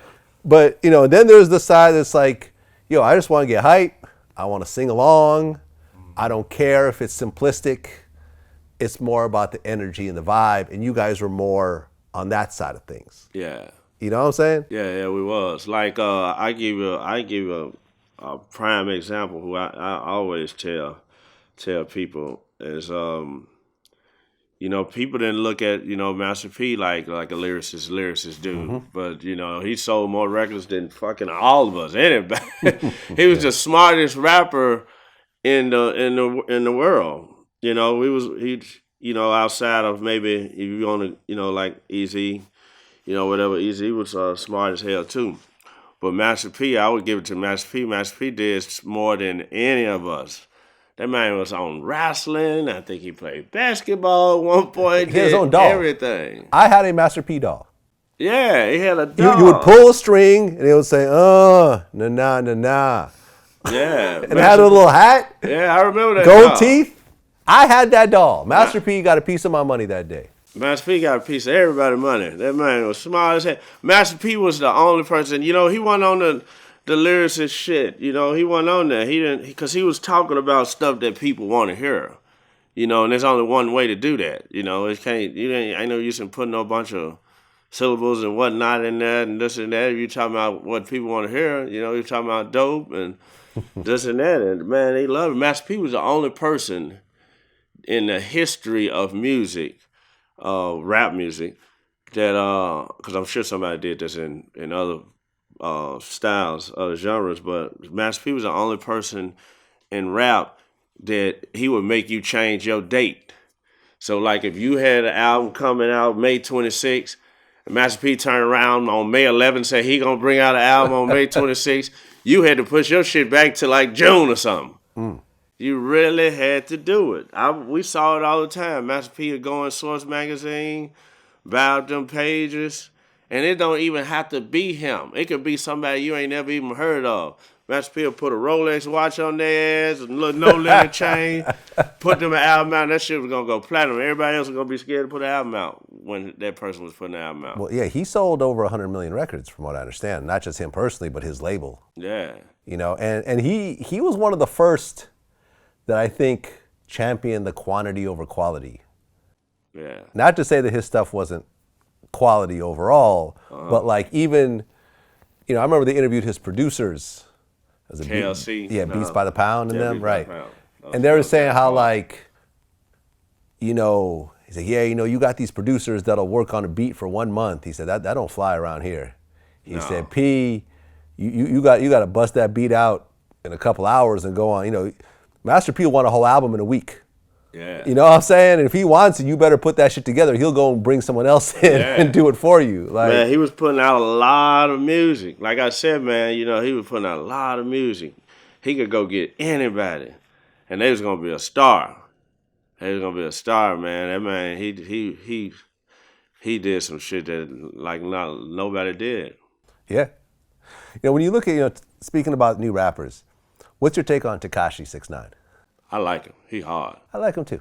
He hard. That when I first heard him, I don't remember the name of the song, but it was a song with like some guys on some dirt bikes at a service station, at a gas station parking lot, and this and that. And man, I was like, this dude is hard. He hype. He was so hyped. That's what I liked about him, the energy. You know, as far as all the stuff with him and, getting into it with people and this and that, I hope, I pray for him. And I hope he don't get hurt or whatever, and just, kind of stay away from all the animosity stuff. That's a dangerous game. But as far as his music, I love his music. I like his songs. Yeah. I ain't gonna lie. I remember someone,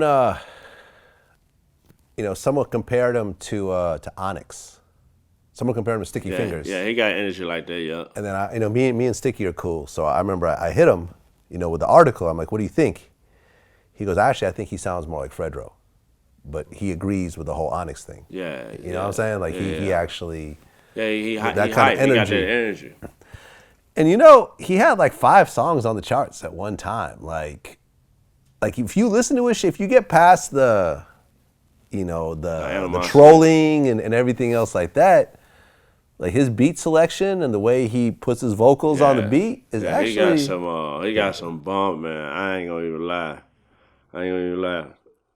He got some hard shit. He does his thing, and hopefully, you're right. Hopefully, all that street shit, all the, daring people to come get him and saying he can't be touched, that's not gonna last forever.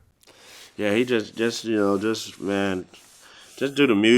Just do the music and fuck being enemies with somebody, man. That shit, that's who want to live that life, just get the money. Yeah, I try to. Just get the money.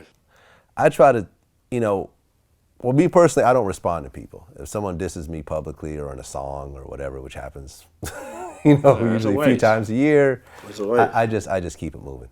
Yeah, me and him have to have a conversation offline, cool. If most times we don't even have to have that. You can say what you want to say. I'm not gonna entertain the internet by beefing with somebody. No, you're not gonna win that. Like, no, man. Just get your money, man.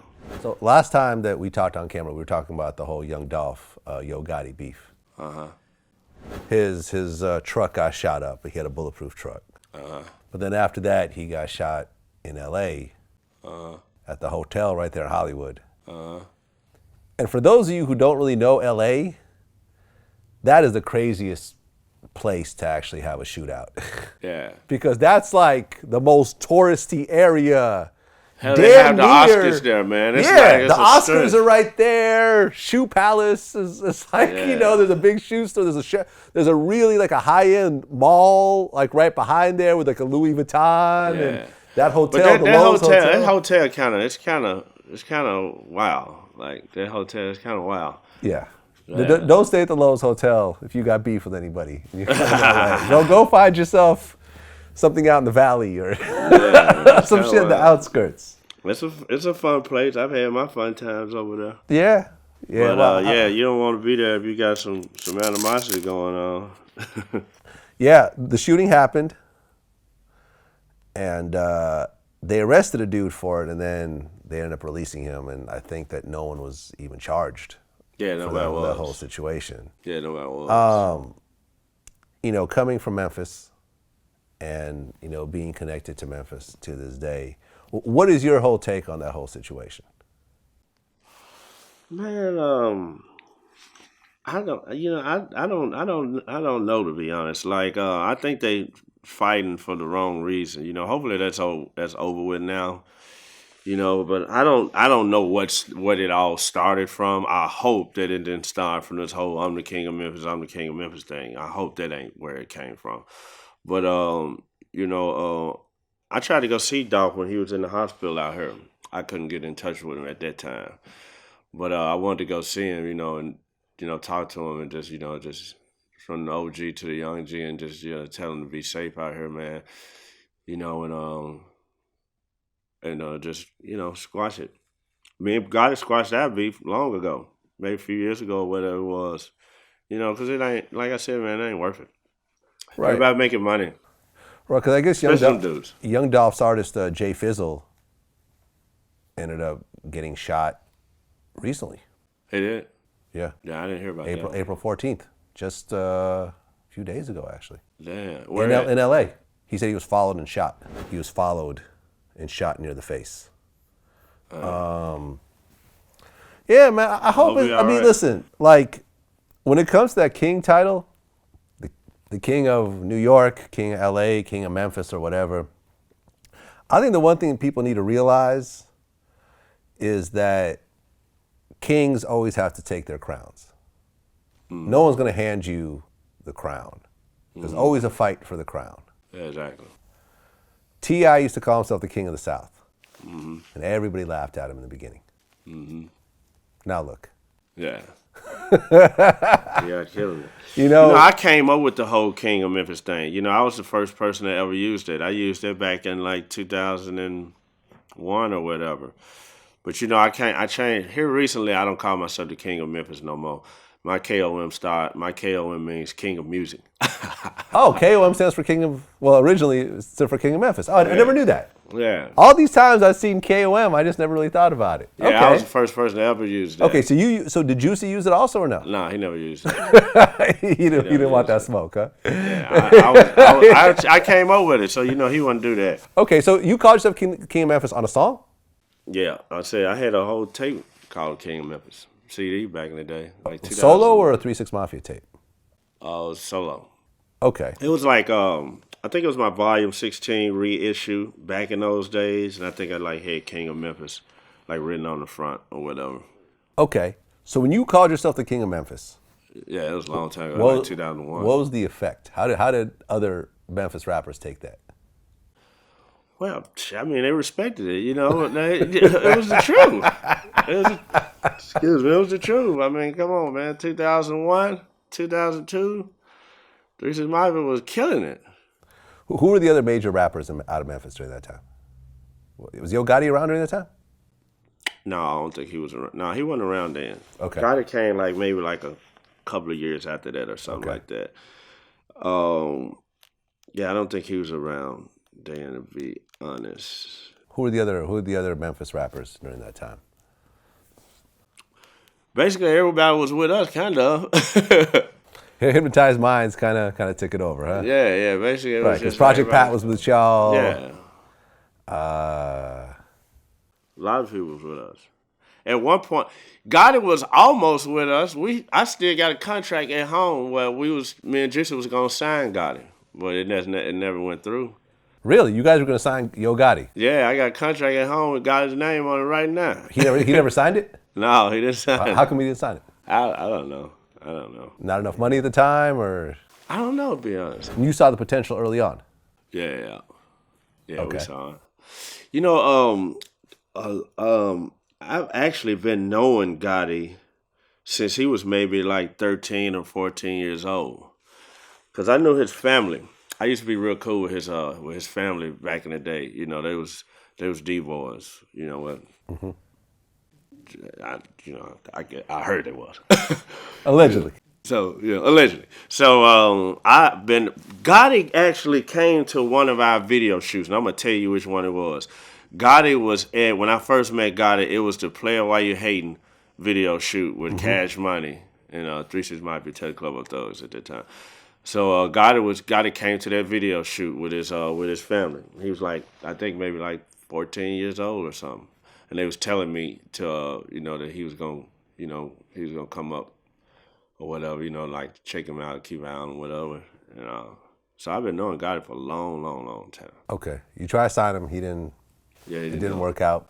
Yeah. And he went on to do big things. Yeah, he did big things. Was Apon and MJG, are they out of Memphis? Yeah, they're out of Memphis. Okay, they're out. Apon was out before we Exactly. was. So how did Apon and MJG take to the whole King of Memphis? Because they're pretty major also. They was major. They still big. I don't know. They never said nothing about it. You know, Never I said don't. A-Ball and JG so cool, so laid back. I don't think they care about all that stuff. Because man, they the king of blunts. That's all they care about. Right. Yeah, man. Yeah, hopefully the whole Yo Gotti, Young Dolph thing ain't over the King of Memphis thing. Yeah, I hope it's not. Yeah, You know, it's that probably that shit is stupid, man. yeah, it's probably something else they had going on. You never know, man. You never know. Yeah, I heard it has something to do with the girl. Probably so. You know, I think in Memphis, I to be honest with you, in Memphis, if you're a rapper in Memphis, you kind of supposed to have a beef with somebody. It's just like the history of our city. It's just been like that forever. It's been like that forever. Yeah, well, hopefully. It's just yeah. I just hope they don't hurt each other or something like that. I hope that no one gets hurt further. 'Cause Yeah, it sounds like people have, like I don't know. I mean, that shooting thing, we don't really know who did it because ultimately nobody got charged for that whole situation. But hopefully it wasn't because of that. Because at the end of the day, it's a title or some shit that someone says ain't worth someone's life. Yeah. I was watching this interview with Nipsey Hussle. Nipsey hard. Yep. And he was Smart saying man. how, back in the day, he's a Crip. And, they would hang out and they would get into shootouts and rob motherfuckers and just do a bunch of gangster type shit. And this one weekend, I guess there was a shootout at a gas station. And he was there. And when he got home, his mother or grandmother was like, "Were you there?" He's like, "No, I wasn't there." But then they had cameras at the gas station. And he watched like a dozen people over the next week all get arrested. And they all got charged and got football numbers over that shit. And he said that he realized that at that point that criminal activities is now different. Yeah. From a similar type of background, growing up in crime areas and that type of stuff, and you look at what's happening now, what would you tell the younger generation? Man, I would tell them. I for sure probably wouldn't be telling them how to get away with it. I would tell them don't do it. I'd be like, don't do it. Like you said, it's a different game. It's a different game these days. When the things don't work the way it used to. A lot of things don't work. I was actually thinking about this the other day. I was like, back in the day, you had people that lived off of hot wiring cars and stealing cars and this and that. Like, what do that person do these days? Like, I don't think you can hot wire a car no more. Like, I don't think so. No, you can't. People used to steal car stereos. Yeah. Remember that? Yeah, you can't do that no more. Who because I used to work, like in high school, I used to work in car stereo shops. And I made a pretty good living. Yeah. Dudes would come in, get their Alpines and their, Yeah. their amps. You remember when they made the pull-out radio? Pull-outs, yeah. and then they updated, had just the face would come out. just the face. Just so you could put that in your pocket. Man, so funny, man. I'm like, where are these dudes Yeah, at these now, days, man? I don't even know if people buy aftermarket stereos anymore. No. Like, what are you going to do? You going to steal a stock radio out of a Ford? Like, Yeah. what are you going to do with that? It doesn't fit in nothing. Yeah. Like, you can't put it Just in another the whole car. dashboard. That's That's the whole dashboard. Tesla really messing them up. Yeah. Hell, if you don't know about that car, see, I had a Tesla, so I know about the car. If you don't know about that car, you wouldn't even know how to get in it because the doorknobs go in and out. Yeah, and you don't even know how to open the front trunk. Yeah. You know what I'm saying? You don't know what the fuck to do. Even the glove box is a little tricky to get to. Yeah, it is. I was looking at the screen and I was like, what the hell do I... Yeah. I mean, shit, people used to steal hubcaps back in the day. That was a thing. Yeah, it was a thing. You know what I'm saying? People steal anything back in the day, man. Steal the hood ornament, make a belt out of it, Cadillac, whatever the hell. I used to have Cadillac keychains. I would have like my friends steal the Cadillac emblems, and I would turn it into a keychain. Yeah, that's in why high school. the Rolls Royce, it goes in It and goes out in, right so now. you can't steal it. Yeah, so you can't steal it. So, I would just tell them, man, we all did our share of crime. Back in the day, I know at least I have. Yeah. You know, and it's just I would tell him, man, let's just try to find a better way. Try to find a better way, man. You know, it's for the most part, if you got any kind of hustle in you, though, this it's kind of easy to make a living with with computers and it's easier now. You know, back in the day, we had to bust our ass to get people to find out who we was or do any of that. These kids do that in the push of a button now. So, it's easy. And I ain't talking about just being a rapper, whatever the hell you want to be. It's easy. If you're, a guy that shoot videos or you do this or do that, it's easy for you to get in touch with some of these guys. It was hard back in the day. I mean, even outside of music, between selling stuff on Amazon, or eBay, you could flip damn near anything for a profit legally. And, and I made a list on Vlad Stocks. I made a list from the riskiest things to the safest things, the things to do with your money. And like the safest is like, a savings account. And then it kind of, then it's like the stock market. And then, then you get into like penny stocks and crypto and stuff like that. And then it goes into like investing in your friend's business, as it gets more and more risky. Yeah. And then at the very bottom of the list was anything illegal. Mm-hmm. That is the riskiest thing you could do because it's one thing to be in something like, let's just say, mortgages are fairly risky because you could potentially lose more than your initial investment. Yeah, exactly. If you have to do a short sale. Mm-hmm. You could buy a house for $500,000 and if it's worth $400,000 the next year, you lose your down payment plus the difference. Yeah. You could turn around and lose, you could be down $200,000 off a $100,000 investment.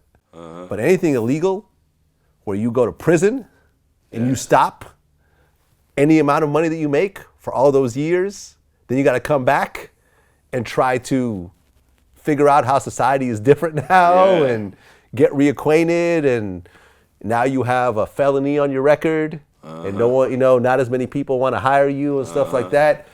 That's why you make so much money in illegal shit, because the back end price that you pay is higher than anything. Yeah. Your freedom. Yeah. Or your life, for that matter. Mm-hmm. It's with the internet and apps, man, it's people out here making money doing stuff that we wouldn't have even imagined, years ago, days ago, months ago. You got people out here that get paid to walk a dog.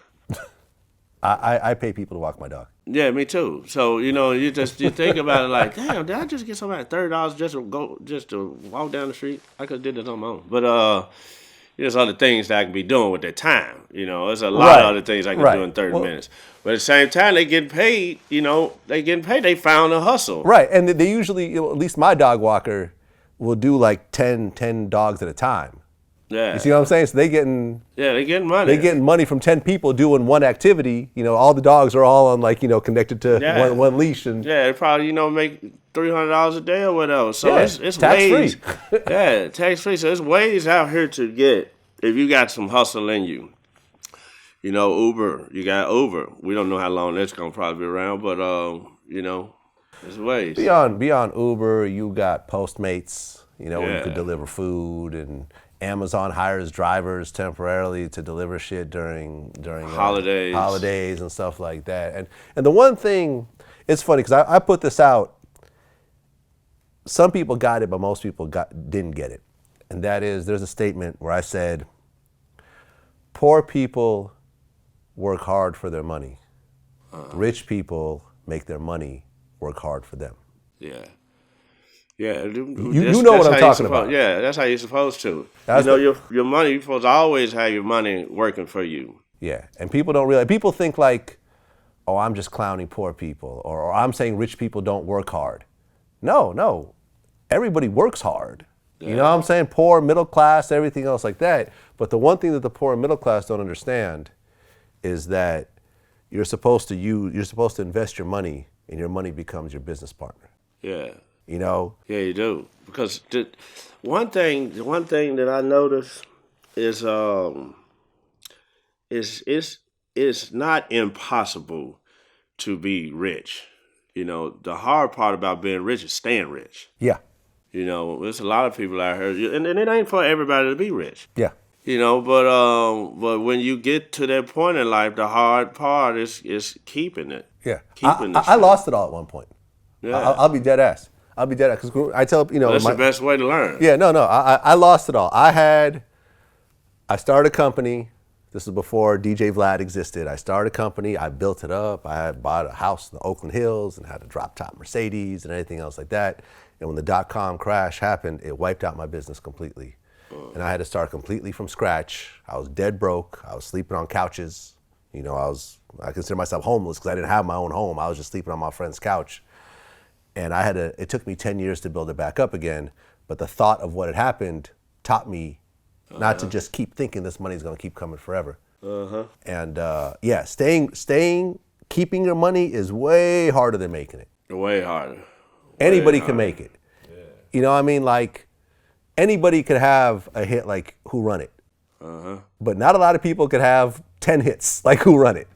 You know what I'm saying? Yeah, exactly. Anybody. Yeah.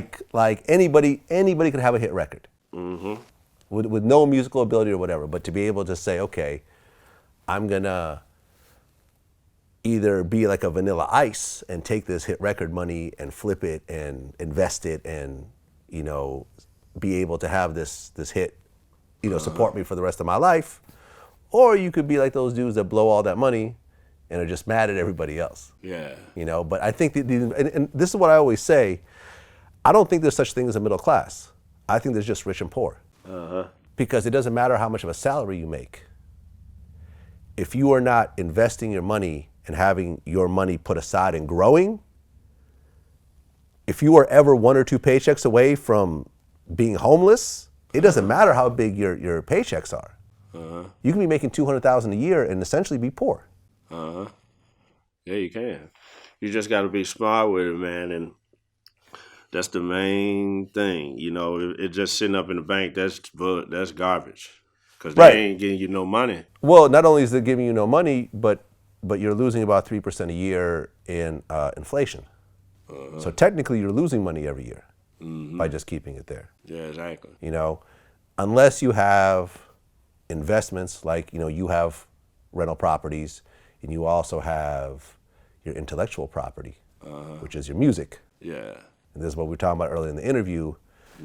Your publishing continues to make you money long after the song stops becoming a hit and the record sales slow down. Yeah. The intellectual property continues. And I remember that was when I interviewed Steve Rifkin. So why did you start Loud Records? I didn't even want to start it. Why? Because you're making too much money off the promotion? I mean, not that I was making too much money off the promotion. I mean, I was 29, 30 years old, you know, and now I'm doing like $1.5 million a year, you know, so I was like, why do I need the fucking pressure, right? So this attorney calls me, was my dad's attorney, who I knew. He goes, I can get you a label. I'm like, I'm cool, I don't need a label. You know, so my father calls me. I'm staying at Rich's house. Rich Isaacson. Rich Isaacson. Right? I'm staying. My father calls me. Don't forget, there are no cell phones then or anything else like that. He goes, why don't you come to the house? I'm like, oh, fuck, what did I do now? Or what did he do? Right? So he explains to me the difference between being in the service business and having an asset business. He goes, in the service business, which was SRC, you're only as good as your last contract. Right, when your contract ends, your money stops. Yeah. So in the asset business, you're sleeping and making money. Right. By owning assets. So I got it. I'm like, all right, Dad, I'm going to do this label. And that's when he decided to start Loud Records. Yeah, thank God he did that. Thank God he did that, right. And with you, if you didn't have all your publishing and everything else like that, you might have to do a lot more touring these days. You might have to do a lot more producing these days, have to drop a lot more albums these days, and probably not live even remotely the type of lifestyle that you're living. Yeah, exactly. That's why I try to set myself up, because, you know, I don't know how long we're gonna make money off of these old records. You know, some of these records are over 20-some years old. Yeah. You know, with the streaming, they pay crumbs. Yeah. What's this and that? So I try to set myself up to if I didn't get a penny off of it, I still could live a comfortable life. You know, Yeah. not saying I'm gonna be the richest dude or rich my whole life. Hopefully I will be, but I still try to make sure I'm at least set up to keep a roof over my head, you know, with some food on the table for me and my family. And that's why I try to Absolutely. do. Yeah, I mean, that's how I look at my, my video business, is that although I'm not working, I don't have any shows on TV and I don't have any movies on Netflix, I try to go that route in the beginning. I saw that I'm not making any residuals on it. Mm-hmm. I went around, and when I started my business and I put it on YouTube, we've been around for 10 years. I have videos from 10 years ago that still bring a paycheck every month. Mm-hmm. May not be the world's biggest paycheck, but sometimes you don't know. Yeah, You don't know when I interviewed Wiz Khalifa and he was just starting out. I didn't think nothing of it. I didn't even like his music very much at the time. Like, he improved over time, but that Wiz Khalifa interview still gives me a check every month. Mm-hmm. You know what I'm saying? And it's gonna do that. Yeah, absolutely. It's gonna do That's part of my retirement is this YouTube business. I know that along with my other stuff, this will continue to bring revenue Yeah. until even after I'm dead. Mm-hmm. You know what I'm saying? And that's what it's about, that's what it's about, even when I'm, dead and gone, or worst case, my kids can, live off the properties. Yeah. It ain't that hard to do. No, it's not. It ain't that hard to do. So it's all about, setting up the family, man, and making sure, because you never know how they going to come out. They probably ain't going to come out like you. Yeah. They probably ain't going to have the same hustle that you had. Are your kids rappers at all? No, hell no. Fuck no. I wouldn't even let them do that. Shit, no. You prohibited them from being rappers. Huh? Yeah, I remember I heard an interview with Scarface. And he was telling me how whack his son was at rapping. Like, he's just terrible, he was saying. Like, that must hurt. But then again, your dad is Scarface. Like, what are you going to say? You're whack too? Like, good luck with that. No, I wanted my son to be. I wouldn't have mind if he was into DJing or something like that, because he know how to play music, but I wouldn't dare want him to be a rapper. Yeah, it's just too much being on the front line as a rapper. If you could just be a producer and be behind the scenes getting a check, that's the best thing in the world. Well, I'm reading a book recently, and it's the difference between the middle class and the millionaire mindset. Mm-hmm. And the one thing that it says, which I found interesting, was that the richer a person is usually determines the length of their plan, the length of time of their plans. Uh-huh. Really wealthy people are thinking 10, 20, 30 years in advance. Uh-huh. Poor people are thinking about tomorrow or the next paycheck. Yeah. You see what I'm saying? Yeah, exactly. It's like the bigger you set your goals, the longer not even bigger, but the longer you set your goals, the more successful you'll be. Uh-huh. So if you're just thinking about tomorrow or next week or by the end of the year, chances are you're probably going to stay broke. Yeah. Yeah, you got to think way, way ahead of time. Yeah, just like all the property you bought, not selling your publishing and stuff like that. You guys are thinking on something that may never, especially the publishing, you never know. That shit might not be worth nothing, but still, there you go, the best business decision in your life, because you're thinking 10, 20 years down the line, and you're still eating off that. Yeah. Yep. I had my uncle, like I said, he told me. Yep. He was an OG, so he knew. He knew. Yep. So there was an article that came out in January, said that you're dating Slash's ex-wife. Perla Hudson. Picture y'all two kissing too. That's my friend, man. That's just my friend. I'm friends, huh? I'm single. I ain't dating nobody. Yeah. But that's just my friend. That's my friend. We was dating. You were? Yeah, we was dating. Okay. We was dating. Okay. Yeah, You know, that's my homie now though. Slash is definitely a legend out there. He sure the hell is. You guys ever met? No, we never met. Never met? No. Okay. I've seen him around, but we never met. Yep. We never met. Okay. I do know all the guys from Kiss though. Gene Simmons. and- Actually, Paul and Kiss, I see him all the time. Oh, really? Yeah, Oh, he lives around you? yeah. Yeah. I see Paul all the time. Yeah, I got a few little people I see in my area, and at the grocery store in Calabasas and stuff like that. Yeah, there's a lot of them out there. Yep. Ray Parker Jr. Yep. So you're single right now. Yeah, I'm single. Were you married at one point? I never been married. Never been married. Never been married. Okay, is there a reason? I don't know. I should have been married. I just fucked that off. But yeah, I should have been married. But no, I never been married. No. Just haven't found the right person, you think, or? No, I definitely found the right person. Probably a couple of times. I just fucked it up. How'd you fuck it up? Just young, stupid. Young, stupid. We all did that. You go back and be like, damn, that's the one I should have fucking married. Why the hell didn't I do that? Yeah.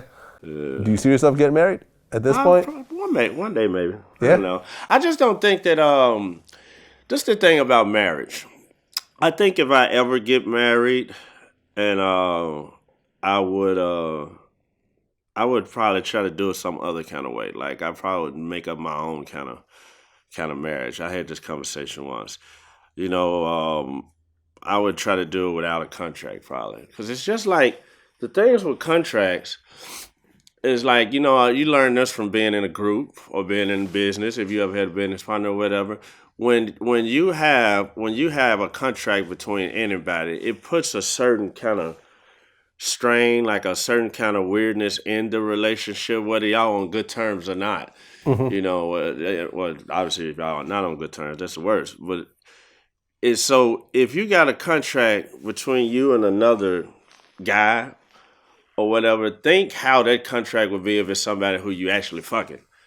Actually having sex with, so more emotion, more love is involved in it, and it tends to make it harder than it probably really should be, because now you contractually feel that you have to do something, some people use that they use it to their advantage. A lot of people there's a lot of people right now that's living with people wasting their life away. Living with somebody who they hate to death, but they married and they feel that they can't afford to get a divorce, or it's gonna be, a lot of people in their relationships for their kids, and you can't really do that. You gotta have a certain kind of relationship with the mother, father, whatever, but because they're your kids, but at the same time, you don't want to just waste your life away. They're young, they got their whole life ahead of them. You don't. People sitting up here like 40s, 50s, like, I'm going to just go and ride it out. I hate her, she hate me, vice versa. But, it's probably somebody out there that you could live the rest of your life with, and that's probably the person who God put out here for you. Yeah, I mean, there was a story we reported on that in, Prince Harry is getting married to that one American girl, the mixed girl. Yeah, she's from here. Yeah, she's from like Compton, I think. Yeah, she's from Compton. Yeah, and apparently, well, they're saying there's not going to be a prenup, but apparently in England,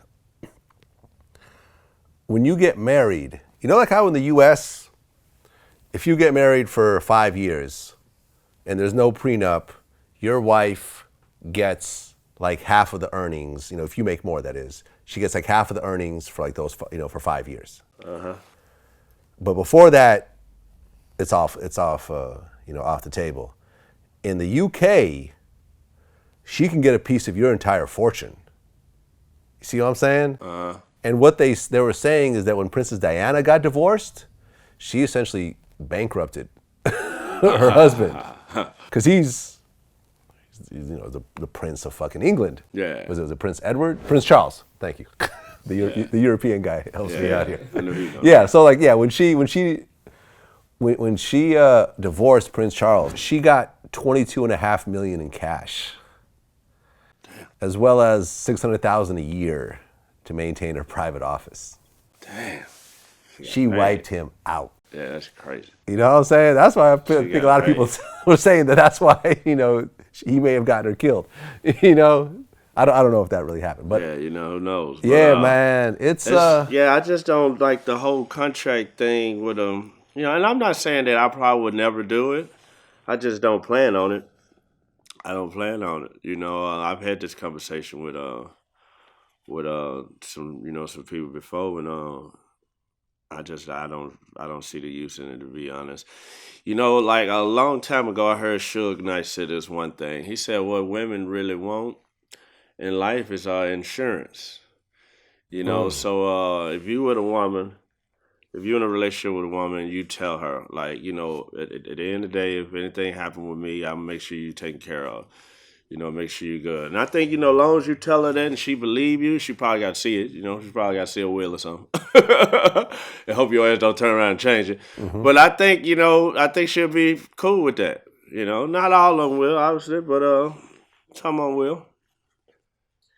Yeah, I mean, women are naturally looking for stability just because they're the ones who create the children. Yeah. And, usually the ones to raise the children if they're the only parent. If the other parent decides to leave, you rarely see the children going to the man. Yeah. You know what I'm saying? You don't want to do that. Yeah. So just biologically, I think that there are certain things that go into that. Yeah.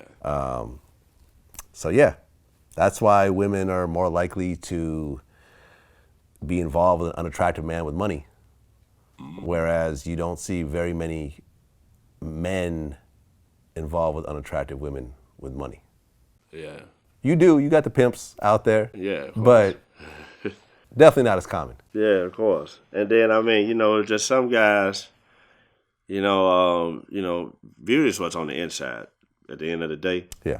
But, a lot of guys, they especially if they got money, they gonna want to be with, the hottest chick around. Not all of them, but a lot of them. Yeah. Well, at the end of the day, man, what I'm gonna say, and I've been through a lot of relationships, is that whoever you settle down with, make sure they're the best partner that you can find. The sex is whatever; it'll come and go.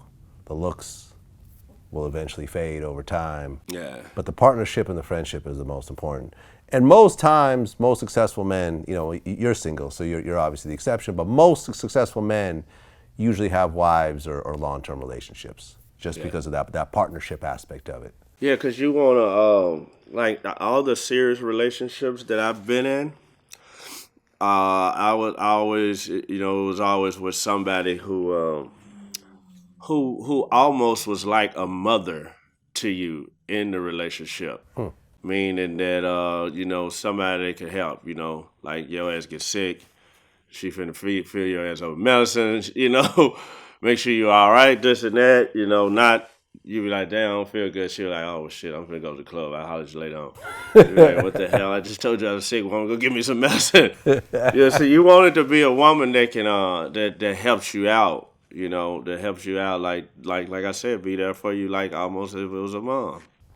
Yeah, I mean, the best women I've ever been involved with were the ones that I could run my ideas by.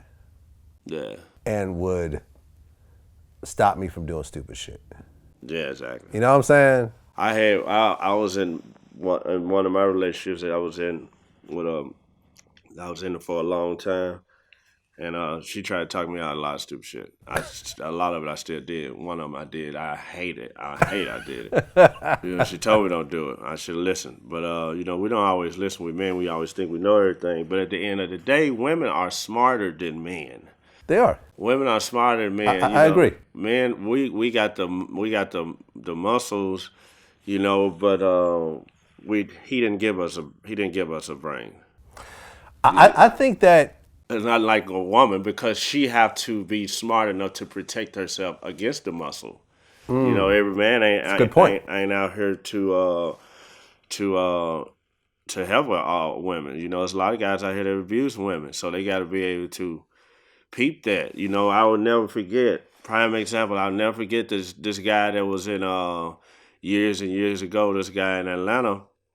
He was going to court for whatever, and he grabbed a gun from the deputy that was walking him in there, and he shot her in the head, and then he shot at the judge or whatever. And he jumped out a window. This happened. Do you remember this happened? No. You'll remember after I tell you this.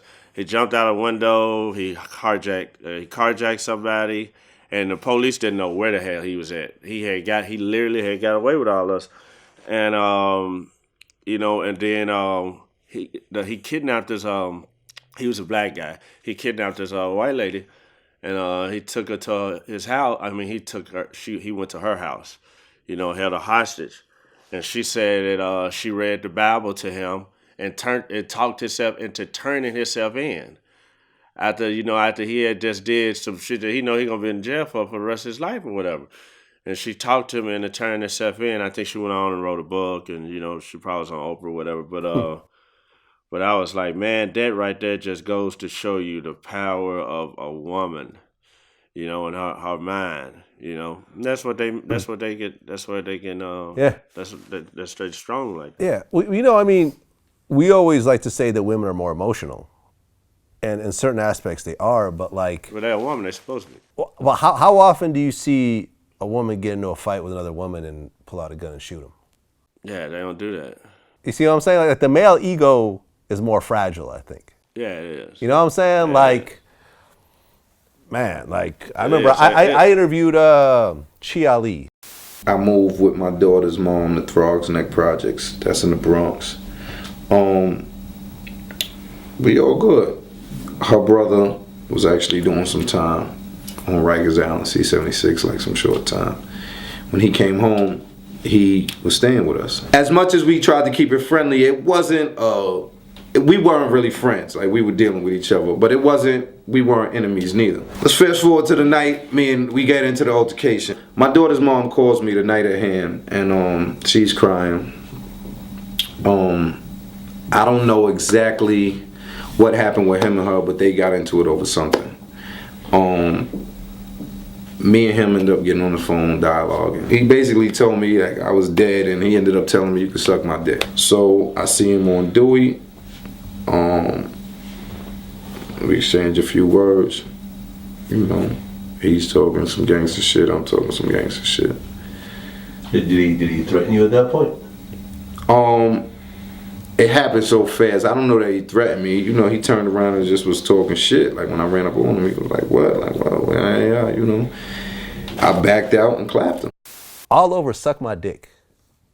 If I had a dollar for every time someone got mad at me and told me to suck his dick, and I was just thought that was like a silly statement, like, "Oh, I'm not gonna suck your dick," like, what I mean? Yeah. Like this is some gay shit. I'm not gonna, like, that to me almost makes the other person sound gay. You know what I mean? Like, I always kind of wondered where that phrase, right? But cool. I know certain people that if you invite a man to their dick, if another man invites them to his dick like that, that's some shit that they would kill over. Mm-hmm. You know what I mean? And you never hear women.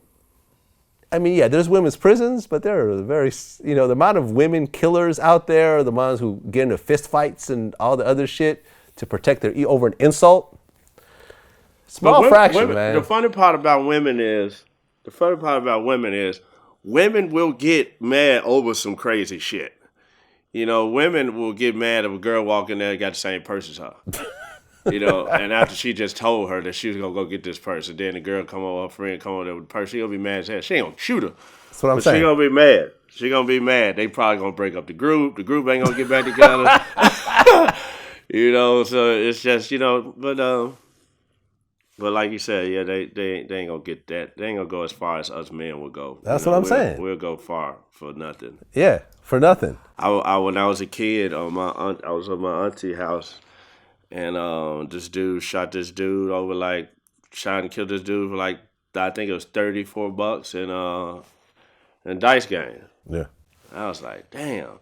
I think we all know somebody that has got into some serious shit over, a dice game or a card game or something. There was there's so many people, mess their lives up over that.